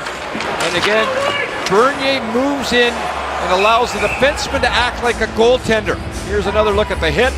And then, so Bernier will then move in, let Upshaw and Gunnarsson play like a goaltender. He'll move to the right so that if the puck goes low, he's got it with his pad. If it goes high, it's going to hit the defenseman or the forward. If it goes exactly where he thinks it's going to go, it ends up in the breadbasket. That's where it ended up for Bernier there. Yeah, there's 2 things that a body in front of the net can do. Provide a screen or stop the shot. Off the boards at center ice. Gilbert trying to play it back in. Now Campbell, left wing side. Gomez dropping it back now for Bergenheim. He couldn't get it through the crowd. Lupel starting out. A pass ahead. And McClement got it into the center ice area. Brad Boyce backpedals it into his own zone, and Campbell takes the pass from Gilbert. Campbell pulls back, trying to stretch things out a little bit. We'll try Tom Gilbert. Gilbert rink wide Gomez, and Gomez just sends it down into the Toronto zone. Kadri being chased hard by Kopecky. Kopecky comes out with it, but it is off a body into the far corner. Mathias is there trying to center it, comes out in front of the net. Back to the blue line and a shot. Goes blocking from Lupo, and the Leafs are able to get the puck out at center ice with Kuhlman. Kuhlman trying to get in over the line to get Sean Mathias. Lupo, after blocking that shot, got a stinger going there. There's a shot deflected by Kadri and stopped by Clemenson. Olsen behind the net, knocked down. Penalty coming to Toronto. The DNA evidence of Troy Bodie is behind the goal line. Here's Mathiasen across the line. Mathias into the corner. He is tied up, but the puck comes free, and it will be touched now by the Maple Leafs. And it'll be Troy Bodie whose stick exploded on the trip. And so an easy call for the official here. And again, this is there. Yep, 193 feet from the net. On Olsen. Gets a stick in between his legs and got it caught in his feet. Third power play of the game for Florida. Tripping call to Troy Bodie. Good news for the Maple Leafs. I don't think Florida's even had a good chance on their power play in this game so far. Maybe one, I can remember. 5:53 the time of the penalty. Marcel Gotch will take the draw against Bozak and won it. Gilbert at the blue line, off on the near side. Gotch, a shot right on. There's a huge rebound, but it benefits the Leafs as Bozak was able to get it out. And he's going to get to the bench for a change. Left wing side, Huberdeau. Huberdeau trying to sift through the defense, broken up, but not cleared as it went off the stick and tipped in by Marcel Gott. Panook parades into the corner there. It's banked off the boards. Kuhlman trying to get it out, and he is able to bulldog it over the blue line. Gotch works back to the blue line and in, but everybody standing still. That's an easy clear for the Maple Leafs. Minute 18 to go on the power play. Left wing side, Gomez. Gomez in, trying to go wide on the defense, goes behind the goal. Branson had it there, but couldn't ice it in time. It comes back to the blue line now for Campbell, and the shot, that is blocked by Tim Gleason in front of the net. Gleason has become like radar.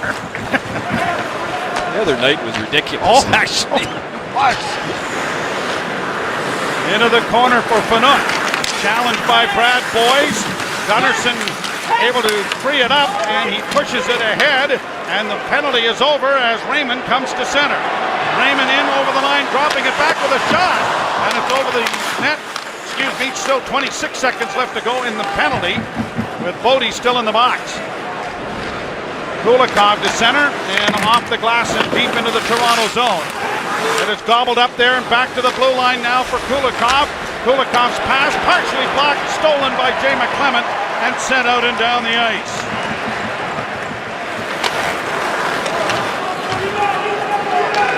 Now the penalty is over. Kulikov launches it in. Onto it is Bjugstad and around back of the net. He centers! And Bernier spotted that rolling around in the blue paint. We get some grappling in there, and Upshaw and Bodie are in the middle of it. Looks like things are going to sort themselves out. We'll go to a commercial break with the Leafs up 3-2. Introducing our new vented can. Just open, turn, and vent.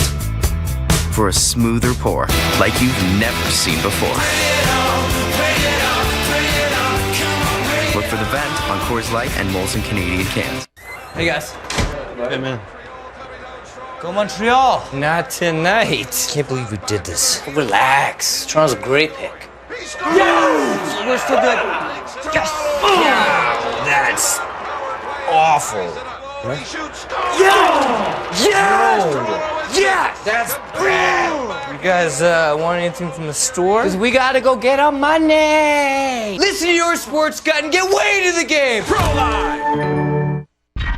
The road to strong is 21 million kilometers long.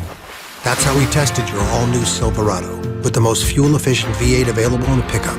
A V8 even more fuel-efficient than the EcoBoost V6 and Ford F-150. The all-new Chevy Silverado. Strong for all the roads ahead.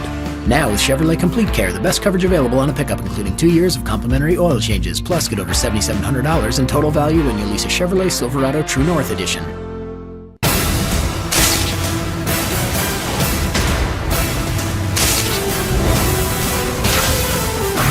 I'm gonna burn this place to the ground.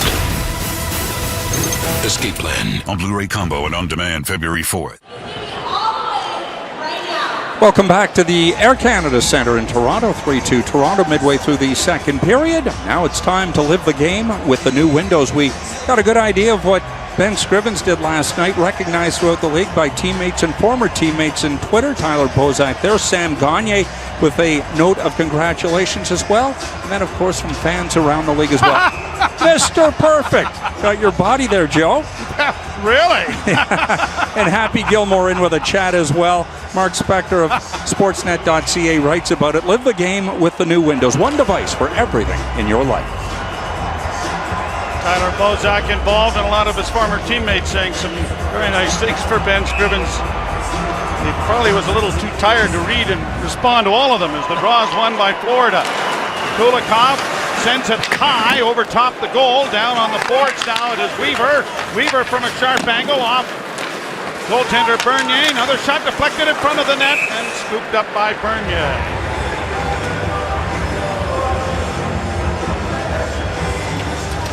Intact Insurance is proud to sponsor the Toronto Maple Leafs and all the fans who keep believing. Intact Insurance, you're back. And here's an earlier block by Tim Gleason. I think he's had a couple in that area in the last game or so. Certainly isn't afraid to get into the shooting lane. Oh, if you're going to block shots, you've got to have good equipment. Change it regularly. Down on the board's far side, Olsen sends it behind the net. Huberdeau trying to come out in front. It did, and it is Kadri freeing it up, and Kuhlman carrying to center with Lupul. Played down into the corner. Clemenson out of the goal, scoops it back along. Behind the net is Kuhlman. Kuhlman back to the blue line. Gleason pumps it around the wall to the near side. Kadri trying to free it up, lost it, played to the line, not out. Riley's shot is blocked onto the stick of Kuhlman. Another chance there, what a save by Clemenson. Centering pass, how did he get that? Lupul tried to bank it in off of him, and Lupul's in a bit of a dismay that didn't carry him in the sprawling goaltender.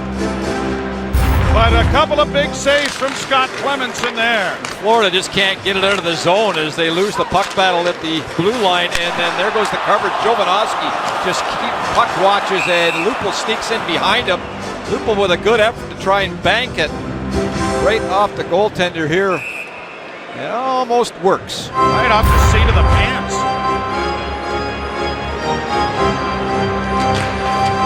Draw one by McClement. Riley at the blue line with a shot wide. Orr couldn't get his stick on it. Kopetsky down into the corner. Fed off the wall to center, and it'll be Riley taking charge there. Off the boards for Colton Orr. Orr barges into the corner with McClement curling out of it. McClement sings it back behind the goal. Carter Ashton with it there. Ashton working it back to the blue line. Gleason to Riley. The shot coming.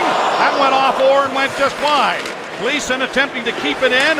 Backed up there by Ashton. Along the boards for McClement. Now to Orr. Orr couldn't get it away. It's played to an open corner. And Kopetsky turns it up ice down for Florida. They'll free it up to Campbell.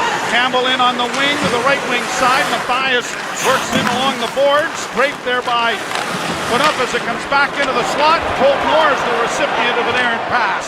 Flipped it in. Ashton's in on goal. Poked away by Clemenson. Carter Ashton had a great chance, but the puck kept rolling away from him. Bozak with Kessel. Kessel back to Bozak. In front of the net was Carl Gunnarsson, and they couldn't get him the puck. Kessel against the wall, launches it wide of the net. Campbell is after it. Up on the boards for Mathias. Kept alive by Toronto. Bozak on the boards, back to the blue line.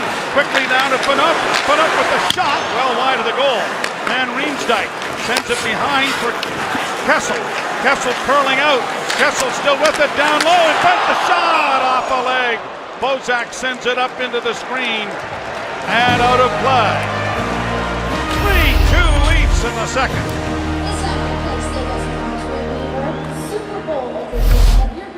Introducing our new vented can. Just open, turn, and vent. For a smoother pour like you've never seen before. Look for the vent on Coors Light and Molson Canadian cans. Cooperative banking sounds like something that's more like a partnership. Sounds like you'd have a little bit of, power. Everyone's sort of on an equal playing field. They're going to go that extra mile to make sure that I'm happy. It's nice to know that you have somebody working with you. Quick service, a great mortgage. They're on your side. We're the credit unions of Ontario. We believe in cooperative banking, where profits have a higher purpose, putting you first. Find your power at cooperativebanking.ca. It's the first big deal event at your Chrysler, Jeep, Dodge, and Ram dealer. With big deals on Dodge Grand Caravan, Canada's #1 selling minivan. And Dodge Journey, the #1 selling crossover. Ram 1500, Motor Trend's 2014 Truck of the Year, the first ever back-to-back winner. And the all-new 2014 Jeep Cherokee, the newest Jeep legend. But firsts don't last, so hurry to the first big deal event at your Chrysler, Jeep, Dodge, and Ram dealer today. We invite you to come in from the cold and warm up by the fire. Because Winter Grill is back, and we're heating things up with our limited time menu. See you tonight.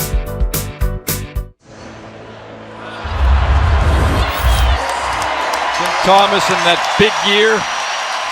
How he was just absolutely remarkable in that Stanley Cup run for the Boston Bruins, and took a year off, sat in the woods for a year, and now he's back in Florida. It looks like maybe he still looks like he's in the woods at times. But Well, he was without a razor. Yeah. He was chosen 217th overall by Quebec in '94, but didn't play until the 02-03 season. It's a great story. He went over to Europe and went all over the place, and he's played pretty well for the Florida Panthers, quite frankly. 411 games in 9 seasons. Backhand pass went wide. Gomez back of the net.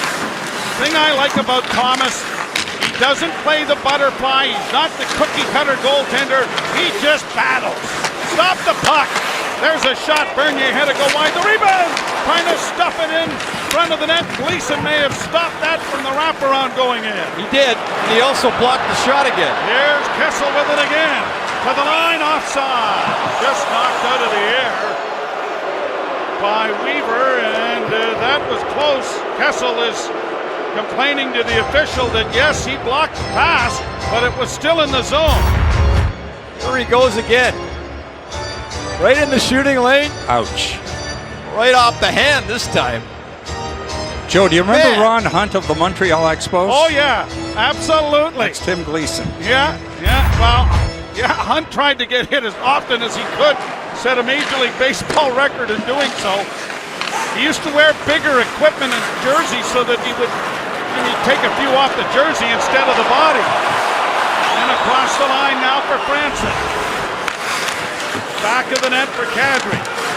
He's a magnet right now, and he's got block shots coming as the shot by Franson is blocked there by Shore. Into the corner it goes.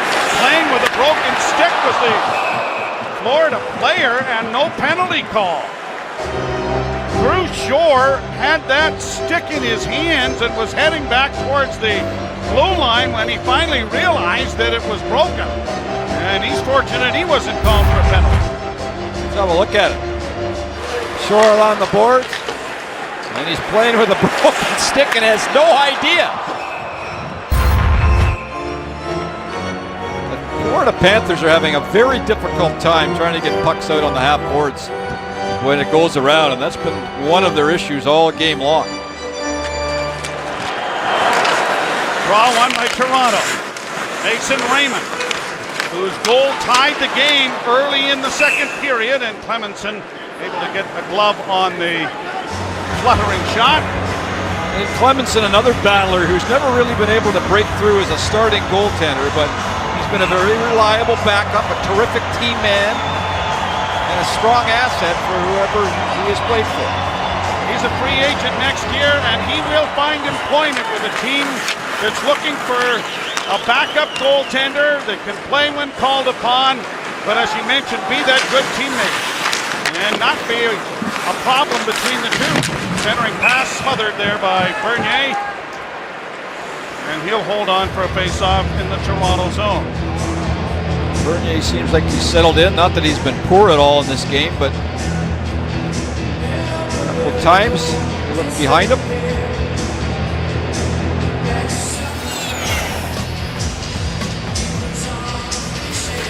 Pro Hockey Life, the ultimate hockey megastore. Face off to the left to Bernier. Jay McClement will take the draw. Ashton and Orr are out there, the Leafs' fourth line. And Barch and Orr were having a little discussion. First Barch, the Hamilton native. Matthias plays it behind the net. Franson trying to tie up Barch. Matthias is in there along with McClement. Now Franson is able to come away with the puck, and he finds Colton Orr, who got it to the line but not out. Played back into the area behind the goal. Bernier, a nice little move there to play it away from the forecheck. Franson now with a pass that's going between the defense and iced. And it'll be brought back into the Toronto zone again. I mentioned in the first period where Bernier, when he starts to advance the puck far up the ice, he has difficulties. But this is where he can be a very effective player. He's so smart. Look at him, look. Little fake, and then just throw it back against the flow, and the Leafs get out of trouble. There's another look at it. Just trap it, nice and calm. Puts it in an area where his defenseman can skate into the puck, and the Leafs get out. Calm and patience. Sent around for Carter Ashton. Chip to the blue line, not out. McClement gets it airmailed to center ice. Jovanovski up on the wing. That's knocked by McClement into the Florida bench and out of play. James Van Riemsdyk was the 11th multi-point game of the season, a goal and an assist. And Toronto is 8-1-1 this year when JVR has had more than 1 point in a hockey game.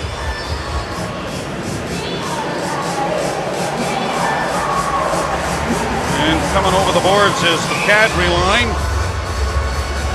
with Lupo and Kuhlman. This game has slowed down a little bit, and the Leafs desperately need to give themselves a little better cushion here, as they're letting the Florida Panthers have a little life and hang around in this game. Off the boards, Kuhlman, rink-wide pass, nicely gathered there by Kadri, but he couldn't get around Tom Gilbert. Campbell to the near side, a long lead pass. This is Upshaw trying to get around Carl Gunnarsson. He centered it. Kadri with the back check, knocked down on the play, but not out. Campbell on the far side. Gilbert with a pass in, and that was deflected wide of the net in front of the goal. Down on the boards from Bukestad to the far side. Shore trying to get it away from Kadri. Back into the slot. Shot blocked by Carl Gunnarsson. Canuck got upended in front of the net and is slow to get up. But Lupo has it in over the line now. Lupo trying to push it in along the boards. Kadri trying to help him out. And all of them will go to the bench. Campbell coming out of his own end. Played in over the line and down into the Toronto zone. Gleason back to the net. The scrum goes on. Gotch got it back to the blue line to Weaver. Weaver to the middle of the ice, faking the shot. Now lets it go. Too much traffic in front. Blocked by Winchester, I believe. Here's a chance off to the wing. It goes, and a shot. Blocking arm save made by Bernier. Onto the stick of Kessel. Fed ahead for Van Riemsdyk and tipped into Florida territory. Bozak chases Weaver behind the net. Back pass at center. Brought in over the line. Boys working in with a shot. Blocking arm save. Rebound was there. Huberdeau was on top of it, but Van Riemsdyk in the back check prevented him from getting a clear shot at the net. The Leafs have stopped skating here a little bit in the second period, and Florida is getting some pretty good looks on Bernier. Bozak. A couple of breaks, too. Up ahead for Kessel. He gets to center and then is upended. Kulikov. Here's Van Riemsdyk coming in the middle of the net. And the shot, where is it? It's right underneath Clemenson, and he finds it. As Van Riemsdyk came within an ace of his second of the game. Great play there by the Leafs back check. You ready? You're going to ask me questions? You're going to show me first? No. The whole point is you don't know what's going to come your way. Oh, this is why you got to ask. Introducing Sportsnet's new morning team. Joe Carter or Paul Henderson? Joe Carter, before you even finish. Joe Carter trumps everything? Joe Carter trumps everything. Who doesn't like his arthritis commercials as well? Joe Carter or your parents? Jane and Don Cameron. I thought you said Joe Carter trumped everything. We'd have to watch back the tape, but I don't think I said that. All right. What would you do with an extra $100 a week for life with Cash for Life? Or an extra $200 a week for life? Or $1,000 a week for life? Or an extra $3,000 a week for life? For a limited time, Cash for Life has 4 exciting tickets and a top prize of $3,000 a week for life. Cash for Life. Play now, win for life. Bold, classic design. Precise lines. Flawless contours. On your 20-year-old sedan. Keep your vehicle longer by protecting it from rust. Visit crown.com today for one of the 230 locations nearest you. Crown. Protect. Maintain. Save.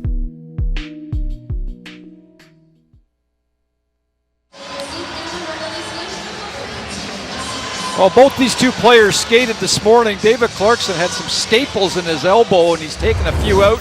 They were thinking about taking a few more out before the game, and Bolin looked pretty good. Although I talked to him, and he said, yeah, you know, you take 2 steps forward, then you take a step back, and it's still going to take some time, and it's a long process with an injury like Bolin has. But you can see there, he's still, and there's Clarkson taking some shots, and his elbow is pretty tender as well still.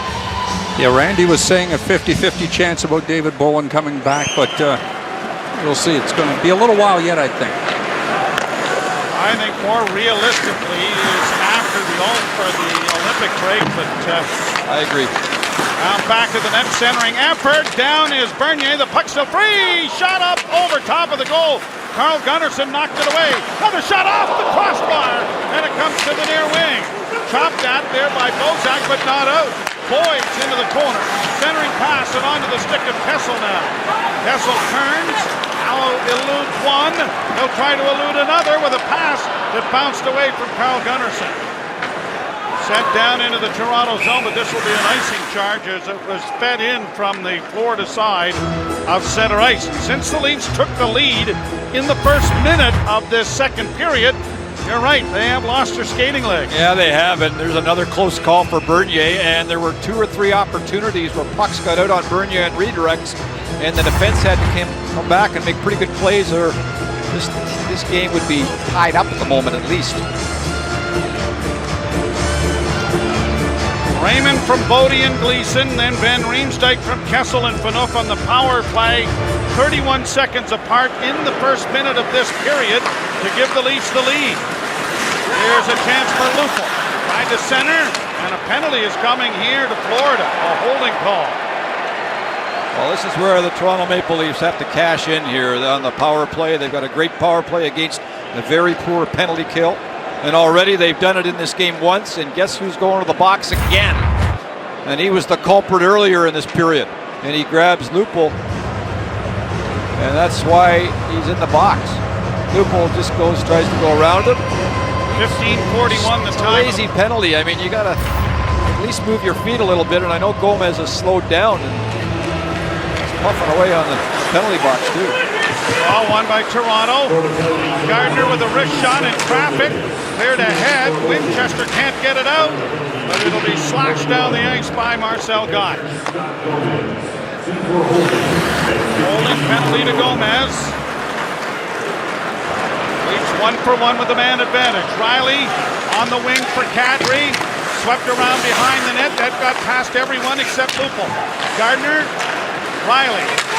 Wrist shot is blocked. High in the air, and Gotch gets it out at center. Leafs are able to bring it back in without a change of penalty killers, though. Into the corner for Lupul. Lupul frees it up. Now no one to go to back at the blue line, and Gardner then couldn't keep it in. Again, just the one penalty killer exchange. Here's Morgan Riley in with a nice little toe drag move, and then snapped the shot into the chest of Scott Clemenson. You love the way Morgan Riley skates. He He is the strongest skater on this team from the back end for sure on the blue line. Look at him, he protects the puck. What a move to pull and drag the puck, to keep it away from the Florida sticks. And here he comes right in your living room. And look at this pull and drag. Finds a position where he can get the puck through. And a pretty good looking shot too, and Clemenson had to be sharp. 2 goals, 14 assists in his rookie season in the National Hockey League. Morgan Rielly. Bozak, Kessel, and Van Riemsdyk with Phaneuf and Franson now on the power play. Far side for Drew Shore. Played to the line. Phaneuf was able to block it but couldn't keep it in. Phaneuf having some difficulties there. Back into the slot. It comes in a shot. Is blocked in front of the net. Franson takes it to safety. Petske almost picked the captain's pocket. Kessel stumbles, gets back up, finds Van Riemsdyk across the line, but his pass blocked by Dylan Olsen and shot out at center ice. Franson with it again. Phaneuf carries out, up on the wing to Van Riemsdyk, now to Kessel. Kessel hits the line and in. Kessel couldn't get it in deep, and it's back out into the center ice area. Winchester goes for an exchange, and here's Kessel bringing it in over the line with just 6 seconds left in the penalty. Just kept in at the blue line by Phaneuf. Backhanded into the corner. Kulikov sends it back up on the wing. The penalty box door opens. Gomez is back into the game. There he is poking it in over the blue line. Bodie couldn't get to it. Now it bounces into the near corner. That is Bergenheim after it. Gomez along the boards for Boys. Brad Boys coming out with a backhand try. Broken up by Franson and sent down the ice. This is going to be right on goal, so there is no icing. And there'll be a face-off in the Florida zone as a result. Davis Cup Tennis, Japan, Canada tonight at 11 p.m. Eastern Time. Sportsnet East, Ontario and Pacific. Frank Dancevic from Niagara Falls, Daniel Nestor as well, carrying Canada's colors, and that will follow Connected as well, which follows us. Face off with a minute 52 in the period to the right of Scott Clemenson. All of the scoring in the first minute of this period. Campbell gets it into the center ice area. Gleason will carry it back in front of his own goal. And a long lead pass for Kuhlman. He's in with a shot, but a good bit of back checking there by Campbell. He had to get on his horse to get back into the play. Campbell, 27.57 a game is what he averages in ice time. That's second in the league, and this guy can still skate very, very well, and is by far the best defenseman for the Florida Panthers, particularly moving the puck. Oh, along the board, centered in front! Chance for Troy Bodie, and his shot was blocked. Knocked down on the play, Bukestad. Gardner with it in his own zone. Got it ahead for Mason Raymond. Raymond slips it in on goal. Steered aside by Clemenson. Up the middle it comes to center. Broken up by the Leafs. Head back into Florida territory. Down behind the net it goes into the corner. Gilbert got it ahead. Gotch plays it out at center. Carl Gunnarsson wanted to play it right back in again, but he struck the Florida player at the blue line. Here's a chance then for Kopecky. Gunnarsson got back to break that up. Kopecky in along the board, sends it behind the net. Bodie crashes into his man, Kulikov with authority, and that is brought out by the Leafs at center. 2-on-1. Here's a chance for Gardner, going right in a goal! And Clemenson slid across to get a piece of it. Back to the blue line to Cody Franson. 10 seconds left in the period. Shot blocked. Rebound went into the corner. 6 seconds left. That was a big save by Clemenson as the horn goes to end the period. And leading after 2 periods of play, the Leafs are 21-2. They'll carry that lead to this third period, 3-2. Let's go to Darren. Joe, thank you very much. The Leafs winning the special teams matchup, but that's nothing new for the Florida Panthers. Of the last 15 games, they are 1 for 45 on the power play, including 0 for 3 tonight. Toronto's penalty killers getting it done, and that one power play goal, the difference. JVR with the goal. Doug McLean, Nick Kypreos ready to tell you how it took 58 seconds for this game to change on Sportsnet.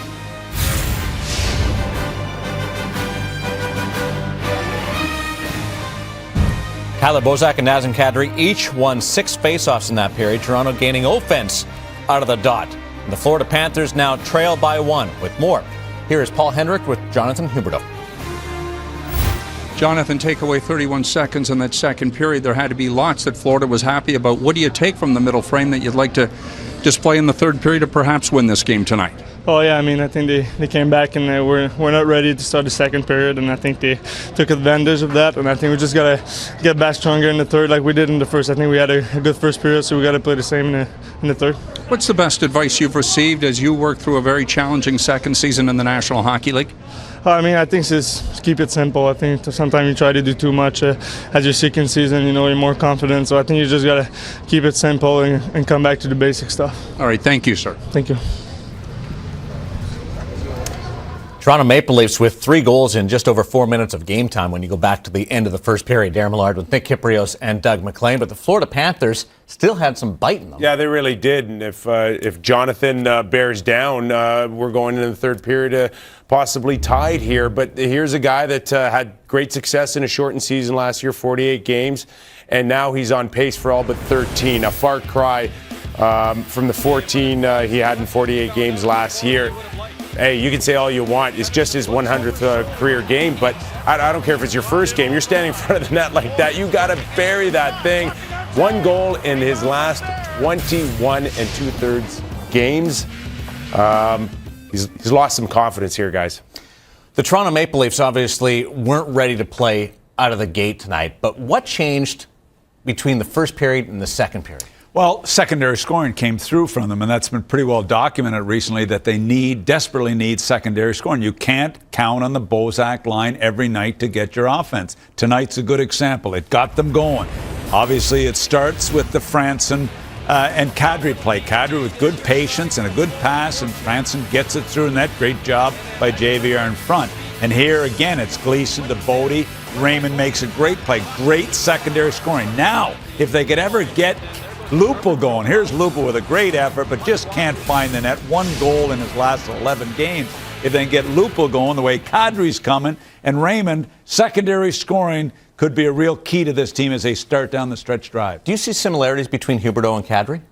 You know what? In many ways, there's no doubt there's expectations when you're that high of a draft pick. And yeah, sometimes it takes 2, maybe 3, 4 years for these guys to figure it out. Sometimes it takes a lifetime. And with Huberdeau, obviously the skill level's up there, so you're going to remain incredibly patient with guys like that. He'll be a star before he's done. Nazem Kadri, the subject of our trade tracker. That's coming up, but want to fill you in on some news from around the National Hockey League with the Colorado Avalanche signing goaltender Semyon Varlamov to a 5-year, $29.5 million contract extension.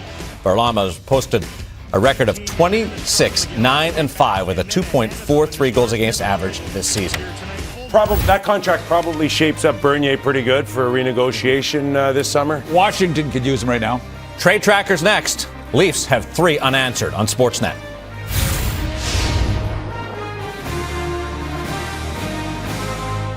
24/7 Scores and Opinion on Canada's #1 sports radio station and official broadcaster of the Leafs. Sportsnet 590 The Fan. We know the... Back here at the Air Canada Centre in Toronto, all of the action in our summary comes in the first minute of the second period. The Leafs down 2-1, but not for long. Raymond and Ben Riemsdyk with goals. 3-2 Toronto after 2. Let's go downstairs to Christine and Scott.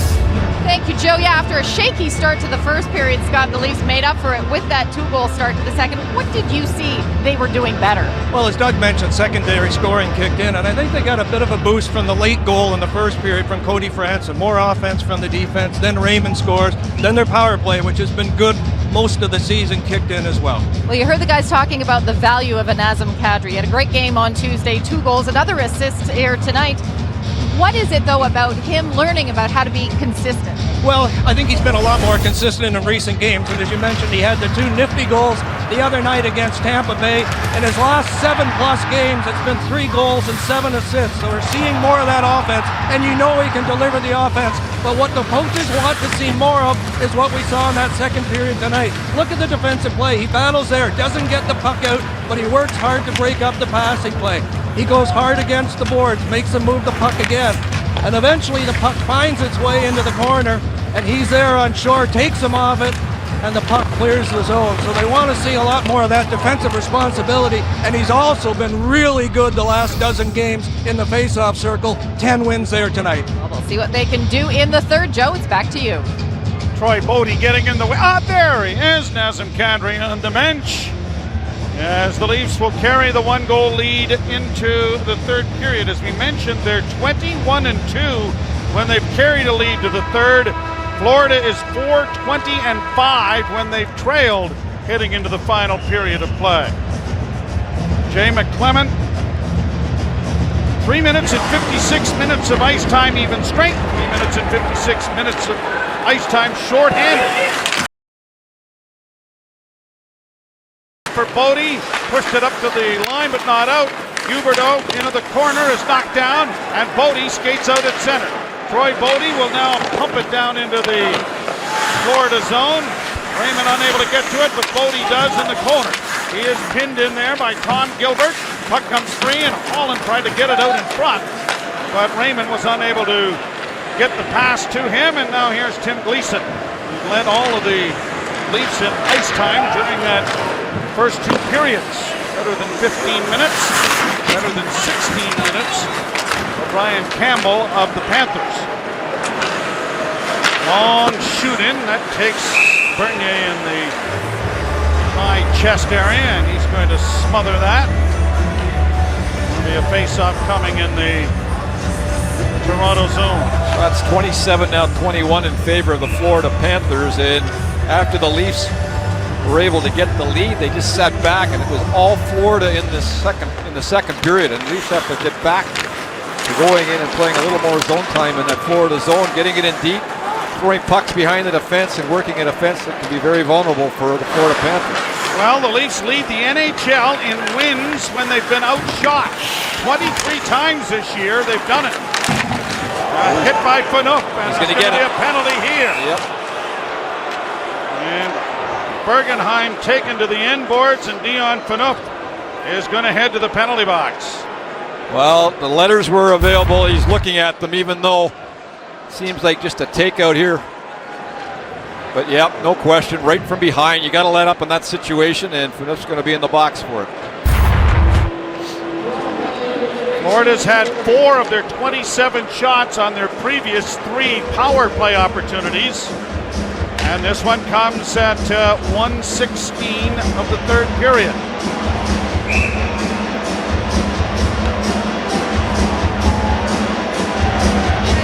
On to the left of Bernier, slashed around the boards by Branson, and it will clear down into Florida territory. Campbell goes back. Assistant captain brings it out on the right wing side for Gilbert. Off the backboard's far side, corralled there by Upshaw, played around to the line, just kept in by Gilbert. Now here's a chance for Shore, gets the pass back, far side Upshaw, and that was stopped there by Bernier. Back towards the blue line, unable to get it out was Kuhlman. Gilbert with it on the near side, back to Campbell. Campbell far side, the drive, stop, rebound in front of the goal, that was Bernier. They bang around on it. McClement fills in Upshaw right at the goal post, and somehow Bernier's able to hold it out.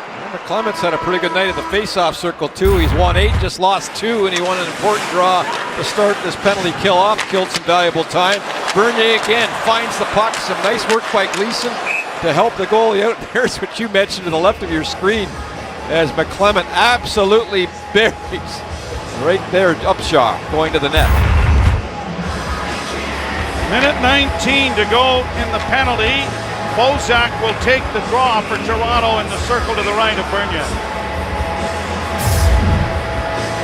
And the Panthers have outscored their opponents only in the third period this season. And it looks like they're going to call a timeout, are they? Or no, they're going upstairs to have a look. Oh, maybe that's what it is, yep. The clock, probably. Gonna look at it here again. Unless they're just double checking to make sure the puck didn't squeak underneath Bernier. I don't think that's what it is. No. I think it's probably the clock, but we'll wait and see. We can't guess from up here. And whatever it is, the decision is over. Yeah, no, they had a peek at it. Yeah, no, they certainly did have a peek at it. The ice stands, no goal. Yeah, no goal. So they did have a little luck. So it was looked at and viewed as we saw without the puck in the net. Bernier said, "What are you doing? I had it right out here all the time." Somebody in the war room might have had a look from a different angle and thought, ooh, let's have a make sure. Play to the stick went into the net, and that kind of gave you the indication. Campbell at the blue line, far side, and a shot well wide of the goal. Near side, Bergenheim couldn't trap it for Campbell. It's out at center. Bozak chasing after it to force it a little deeper. Gilbert will turn in his own zone, and Bozak scampers to the bench for Kuhlman's replaced. Up on the wing now for Gilbert. Drop pass, Boys into the corner. It comes free, and Boys flipping it behind the net. Gleason got a piece of his man. Back it comes to Bergenheim. Campbell takes his pass to Bergenheim. On the doorstep, the shot is blocked by Gleason. That's number 4 on the night of the 10. And let me tell you, none of them have been easy. This again limped off the ice. Remarkable the way he's blocking shots. 5-day-old bananas. Maybe 4. Maybe 4. But there's a lot of bruises, aren't there? Well, I have to admire him. I mean, he just goes right back to his goal. Look at him. And ow! Again. Easy saying. How long does this have to happen every night? You got all that equipment on, and half the time it ain't hitting it. That's the problem. And it's fired out and down the ice. And our feature, Anything for Hockey, we're going to feature the black and blue Timmy Gleason. Out at center ice, Gotch launches it in. Franson knocked it down, but almost gave it away. Winchester into the corner. Franson with it now, and he has no alternative but to flip it out at center as Spinoza's back onto the ice. Gotch unable to get to it. Out at center ice, Kessel overskated it. Van Riemsdyk couldn't help out. Gotch one-on-one in over the line. He got all of it, but so did Gardner's stick, and that ramped it up into the screen out of play. Gardner does a good job here. Putting his stick into the lane, making sure that puck goes up over the glass. And Gardner's jumped in a couple of times tonight and done some pretty good work on the offensive side of his game. Draw to the left of Bernier. Bukestad taking the face-off with Kadri. Lots of movement, and the draw one. Back to the blue line, Weaver. Weaver with the shot. That was blocked in front of the net by the Florida players. It comes out on the wing, and Kuhlman along with Kadri are in over the line. For Kadri, knocked wide of the Florida goal. Down into the corner it goes. Kadri tying up Weaver. Gets some assistance from Lupo. Lupo in front, the shot scores! Nikolai Kuhlman builds a 2-goal lead for Toronto. That was the one they needed. And Kuhlman, who's been much, much better the last couple of weeks in terms of his offensive contributions, throws it in for the second time in the game. Great forechecking by Kadri here. Lets the puck down, stays on it, gets some help from Lupa for the puck support, and then Kuhlman has the good shot. We don't see him use it enough, but right away he just rifles it, he circles high, Kadri hunts the puck down, Lupa with support, bang! One touch, it's in the net, and at least get that 2-goal cushion that they've been looking for. Right off the short side and in, Kadri and Lupo with the helpers, and a 2-goal lead for the Maple Leafs here in the third.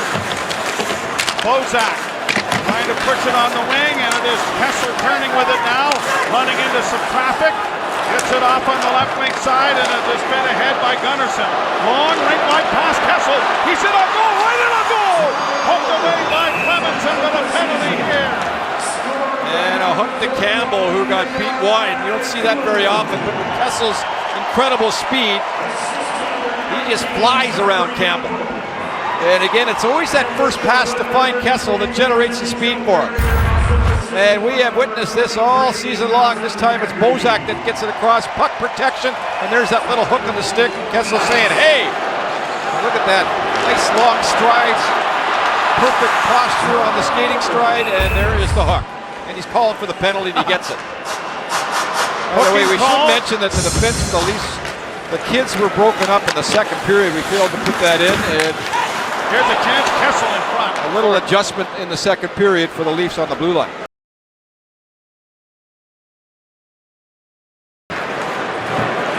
Bring it out slowly. Drop for Van Riemsdyk. Wove in on the right side. He goes back to the net with it. Kick free. Played to the line, but not out. Phaneuf will keep it alive. Kessel near half boards, looking in front. And the pass there from Bozak was knocked back to him. Kessel with it again. Van Riemsdyk stationed in front of the goal. A pass in front as Franson had crept in there. Rattled around to the near half boards. Kessel with it once more.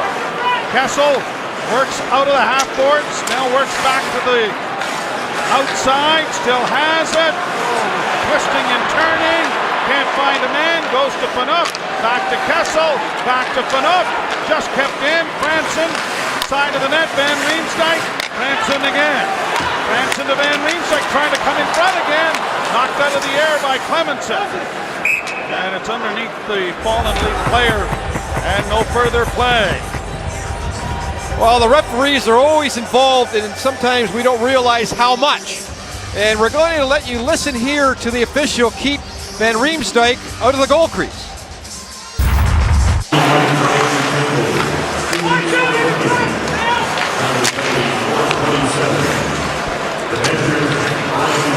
Watch out in front, he says. Don't get too close. Meaning, don't get too close to the goal. Morgan Riley with a wrist shot that's off the mark wide. Raymond with the rebound.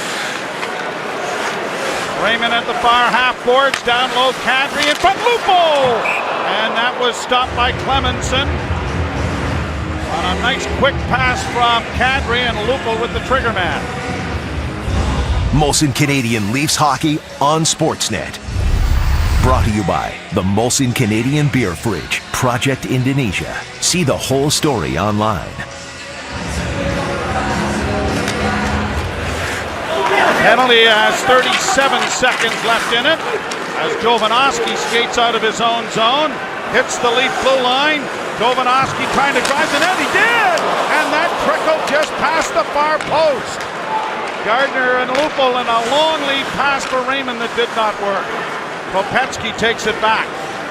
Jovanovski, the Windsor native, almost was able to score the 5th shorthanded goal of the season for Florida. Riley to Kadri, to Lupo, scores! Joffrey Lupo with the one-timer, 5-2 Leafs.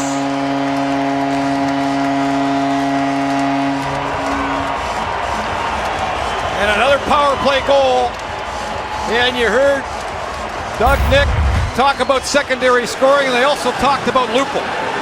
And here's some great rush by Morgan Riley. He's been doing it all game long, and Lupo needed this one. There's a bad angle goal, and Lupo just rifles it short side. Pretty darn good shot up over top of Clemenson to really open this game up for the Maple Leafs. Well, look at this kid skate. We showed you Kessel's skating ability. This kid's got that quick acceleration off the mark. And then a terrific shot by Lupo. That backs the defense up, backs everybody up, gives Lupo a lot of room. So after a 2-goal performance by Nazem Kadri against Tampa, that is his 3rd assist of the hockey game. Joffrey Lupo with his 16th goal of the season, as Morgan Riley will also draw an assist. And this is good news for the Maple Leafs that they're getting this kind of secondary scoring across the lineup here again tonight. This team has never had an issue scoring goals, and it's starting to come to the forefront again. 4-game point streak for Kadri now totals 7 points.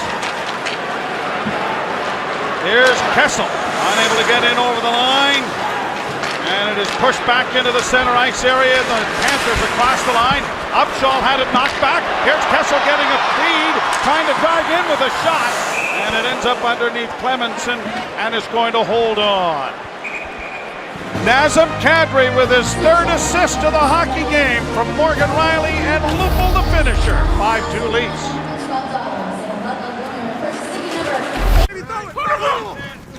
I just have no idea how I'm going to pay for my tuition. Great catch, son. How would you like to be my new starting wide receiver on full scholarship?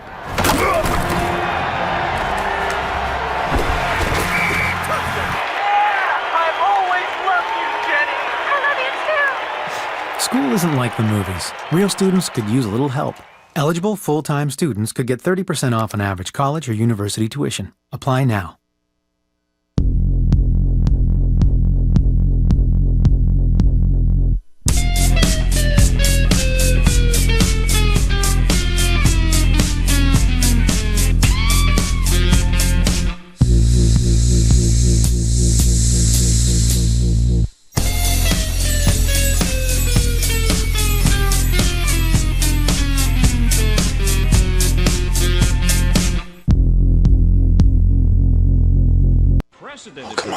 You're going to have to see it to believe it.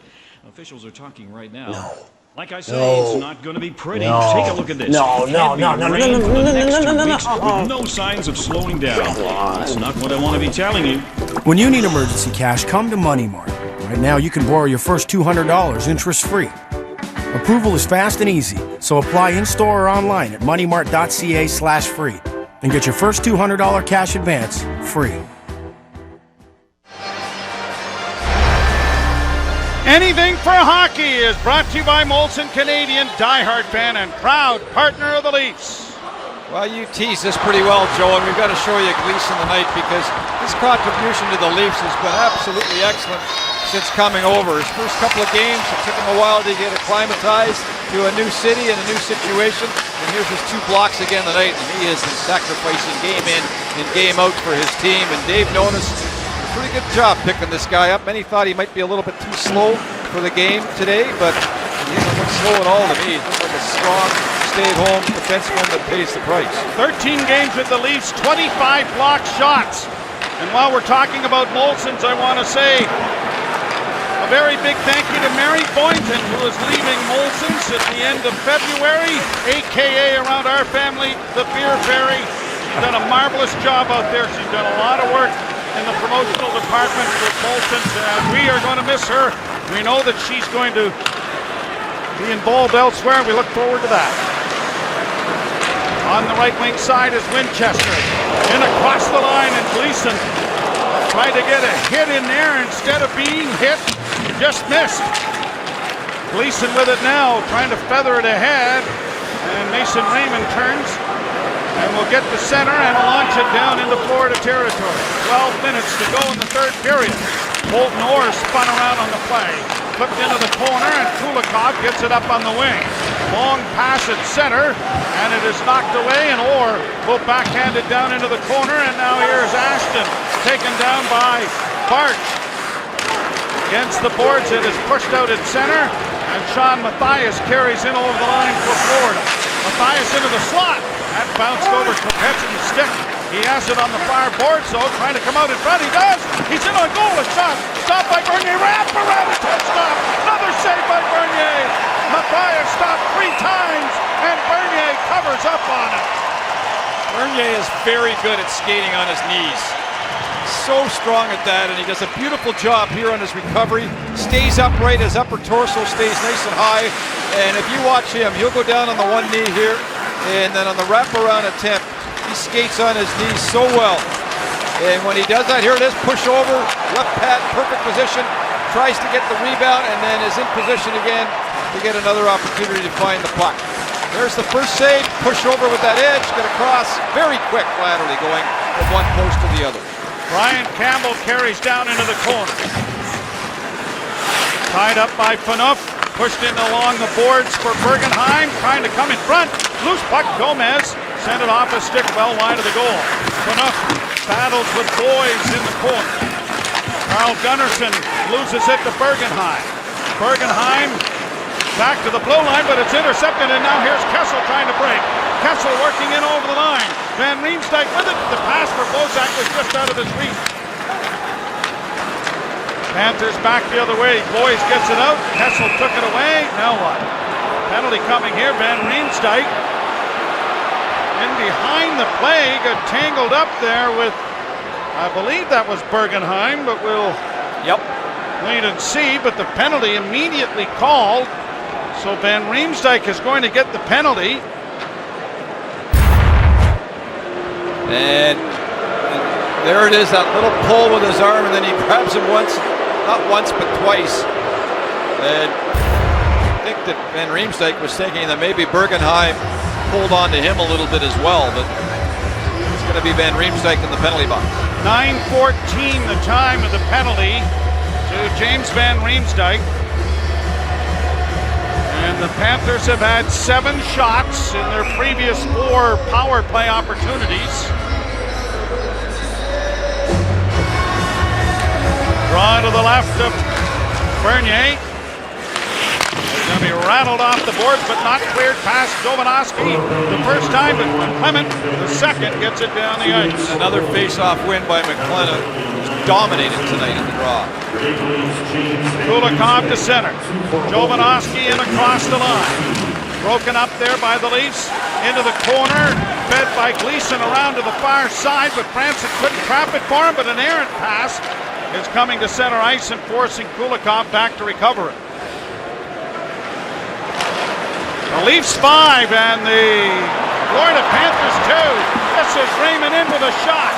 And that was Buck as a rebound, still loose in front of the net. Brought out now by Drew Shore. Up ahead for Bukestad. Bukestad stops at the half court, centers.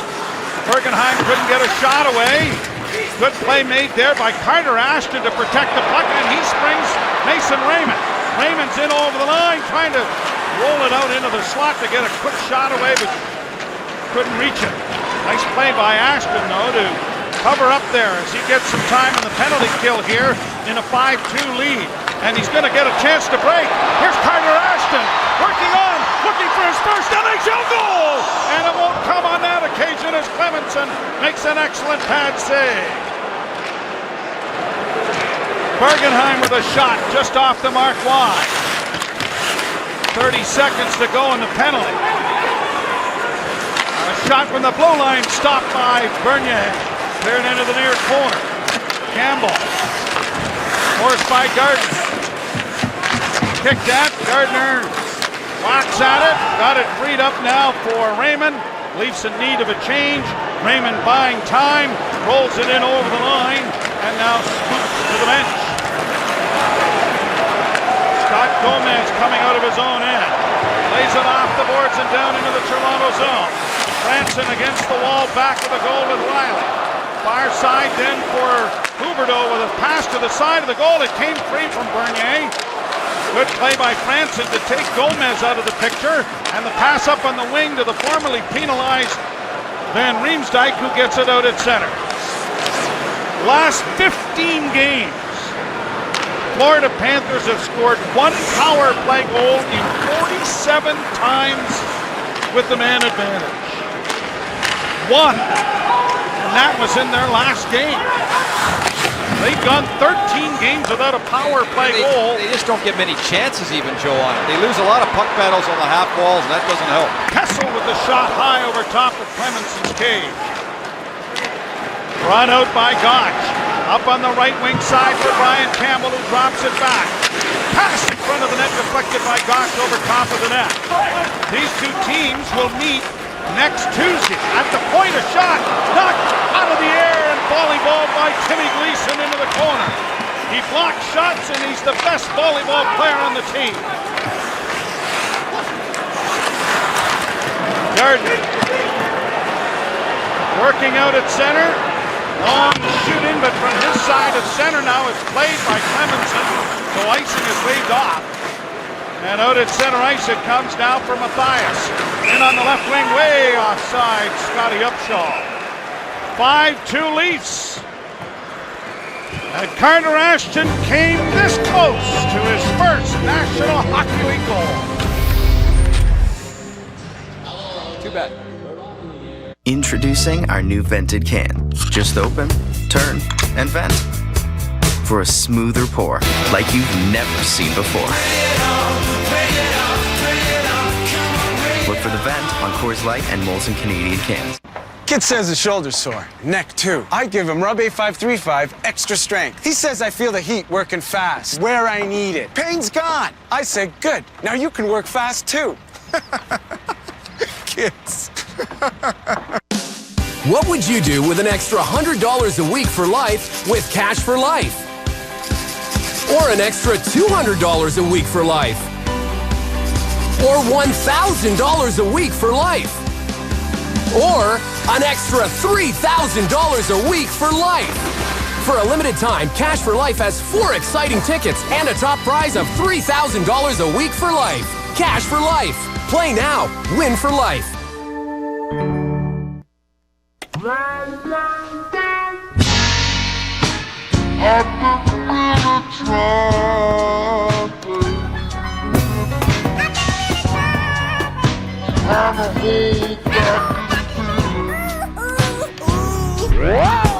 Let's get it on. Designed to speed her up and slow him down. New Performax Mutual Climax condoms. Feel in sync. Love sex. Durex. Tonight's game summary brought to you by The Brick. Nobody beats The Brick for furniture, mattresses, appliances, and big screen TV. Oh, it didn't look good for the Toronto Maple Leafs early, but then way they started to go in the second period, got up 3-2, and then this third period has been all Toronto after the Florida Panthers had it going a little bit in the second period for the latter half of it.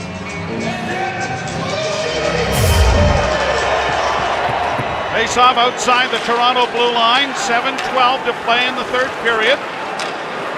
As it is knocked by Kuhlman down, and it's going to, I guess he didn't touch it.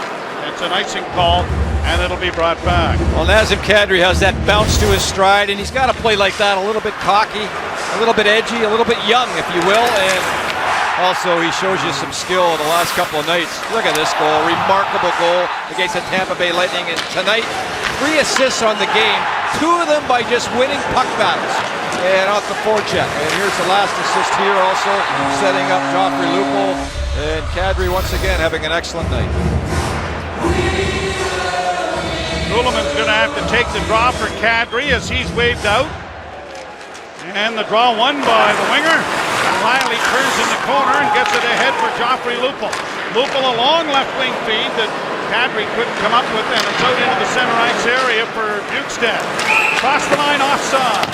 And a shot taken by Drew Shore has drawn the ire of some of the Maple Leafs as the whistle had gone. Morgan Riley just keeps getting more and more confident. You have the ability to skate the way this kid can. You do so many great things. Look at him look, and then there's that extra gear I told you about. The great edges, and then away he goes, and he'll just blow by 3 or 4 players who are trying to join the attack. And we've seen a lot of that from him. His first 3 strides are explosive. One of the few players that can accelerate while coasting. He's got that. I'm not going to start making comparisons, but no, I know. He's got that stride where he just takes off. The guy coaching in the Toronto Marlies system. I'm not going to say remind you that. Leave it at that, Joe. I will. Not yet. Yeah, guy named T. Or coffee.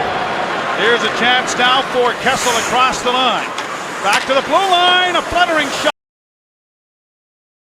away by Clemenson. Out at center ice it comes. Bergenheim into the slot. Campbell's backhand broken up and played by Bozak to center ice. Onto the right wing side for Brad Boyes.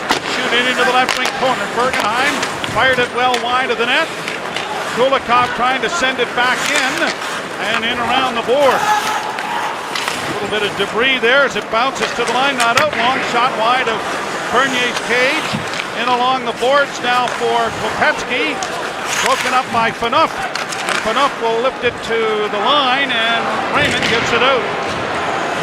Jonathan Bernier has now stopped 30 straight shots since Florida went up 2-0. You know what we should talk about too is Bodie a little bit, because he has done his job. You have the ability to skate the way this kid can. You do so many great things. Look at him look, and then there's that extra gear I told you about. The great edges, and then away he goes, and he'll just blow by 3 or 4 players who are trying to join the attack. And we've seen a lot of that from him. His first 3 strides are explosive. Well, Here's a chance now and a shot off the blocking arm of Bernier and into the screen. You know, defensively, he set up a goal tonight by trapping it in the neutral zone. He's not had a lot of ice, but when he gets out there, he's done a nice job. He has, and we get a break in the action here. You're watching Molson Canadian Leaf Hockey from the Air Canada Centre on Sportsnet Ontario. I'm Tom Hayes. Hope you're enjoying the game. Here's what we're working on for City News tonight. Yes, he's back. Justin Bieber has returned to Toronto tonight after spending the day in the Stratford area with his family. We have the exclusive video of his arrival to the Hazelton Hotel. I just can't comprehend how you think sometimes, Councillor McMahon. Sorry. It's a showdown at City Hall. The final decisions are being made on how to spend your tax dollars. At stake, the Scarborough subway. These stories and more at 11. We'll see you then. Introducing our new vented can. Just open, turn, and vent. For a smoother pour, like you've never seen before. Look for the vent on Coors Light and Molson Canadian cans. You didn't know whether you'd get a puppy for your birthday. You didn't know if Jason liked you the way you liked him. You didn't know if you'd be a good parent. And you don't know if you or someone you love has the early signs of cancer. But that you can find out. If you're 50 or over, talk to your healthcare provider about getting screened for breast, cervical, or colorectal cancer. You wanted it, Canada, so Doritos Locos Tacos are permanently here. And to celebrate, one DLT fan is doing something permanent too.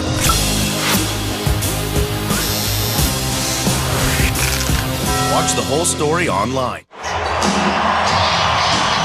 Well, Bodie's a player that is tough, but he can play a bit. And the more I watch him, the more I like his game. Here's a nice little touch pass on the goal to Mason Raymond, a big goal in a hockey game. And then moments ago, a pretty strong defensive play. Gets caught a bit up ice, puts his head down as a little bit of a 2-on-1, and he takes Matthias away going to the net.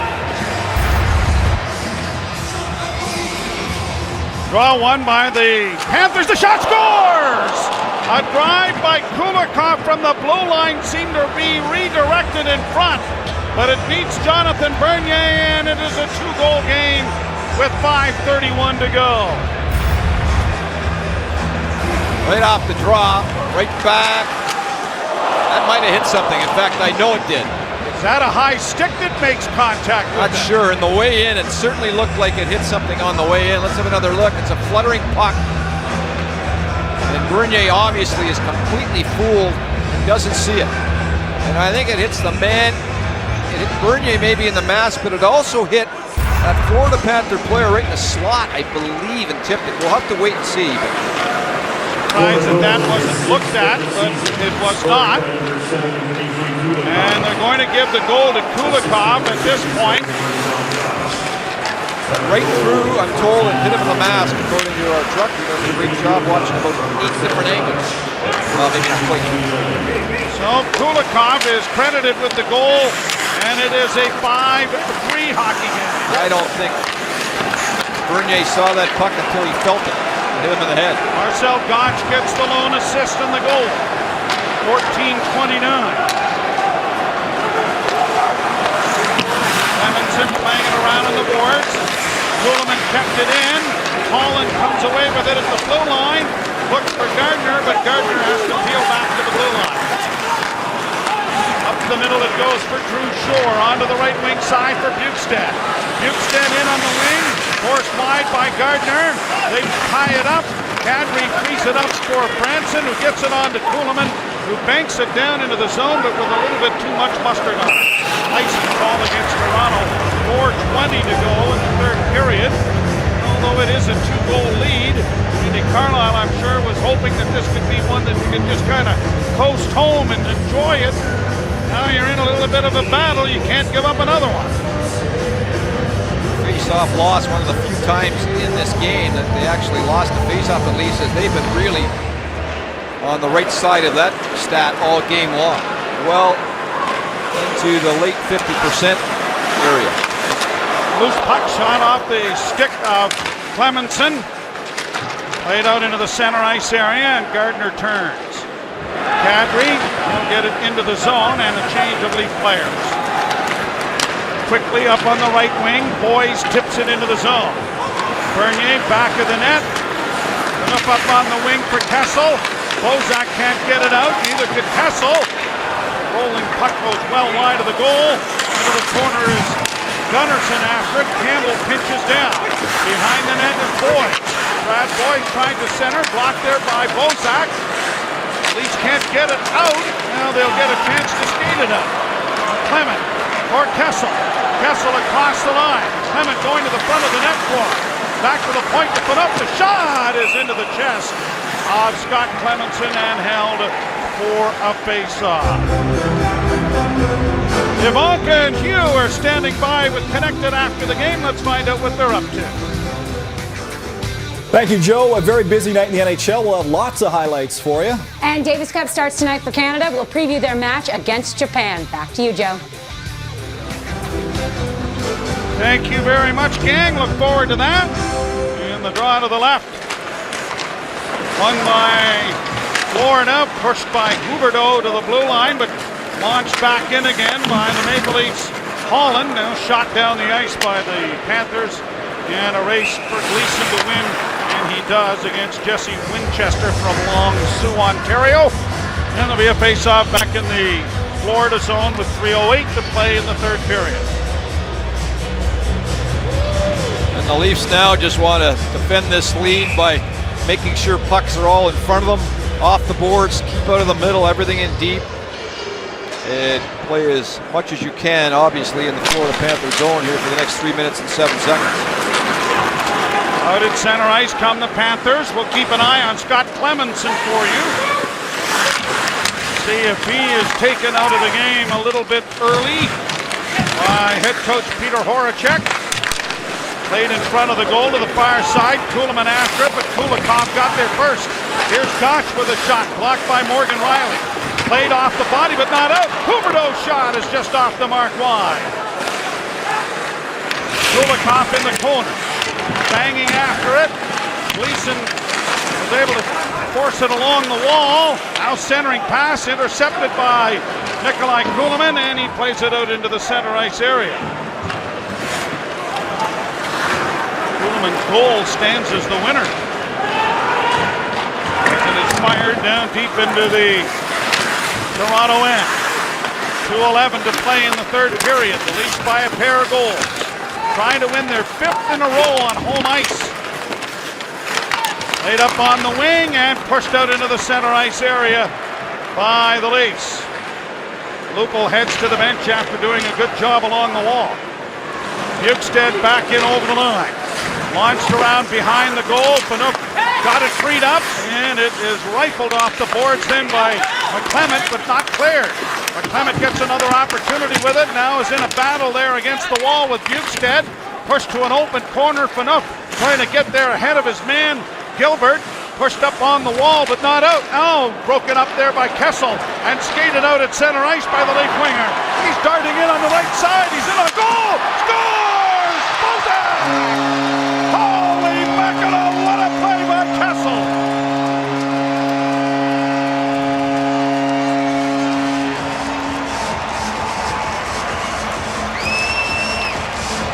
Kessel now 6th in league scoring.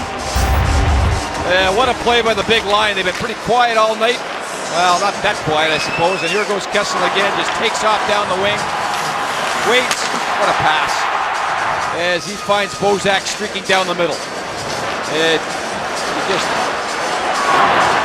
fights Bjugstad. And then Bozak just puts his head down. He knows he's going to get the puck, and the two roommates combine to once again give the Leafs that cushion they've been looking for. Look at how he stops. That holds everybody and then finds Bozak's stick. Bozak just had to tap it in the wide open net. 10th of the year for Tyler Bozak. Kessel gets a half step on people. Here's a centering pass, and it is brought out into the center ice area now by Brad Boyes. Boyes across the line, broken up there at the defense, and Morgan Riley will skate it out. Riley hits the red line. He's just going to play it off and on into the Florida zone. Less than a minute to go in the game. The Leafs will win their 29th game of the season. Their 19th here at the Air Canada Centre. Their 5th in a row at home. And they'll go 8-1-1 in their last 10 games. 64 points. James Van Riemsdyk, by the way, went to the locker room about 2.5 minutes left in the game. And he's been not practicing a lot the last week or so, nursing some sort of an injury. And now we get some shoving behind the net. Troy Bodie is in there, and Holland got drilled by Tom Gilbert. That's brought everybody in there with just seconds to go in the hockey game. These two teams will meet next Tuesday night as the Leafs embark on a 2-game road trip next week. We'll have that game for you right here on Rogers Sportsnet next Tuesday. As you look at the standings, and the Leafs keep climbing up the ladder. They do have, or they've played a few more games than the Montreal Canadiens.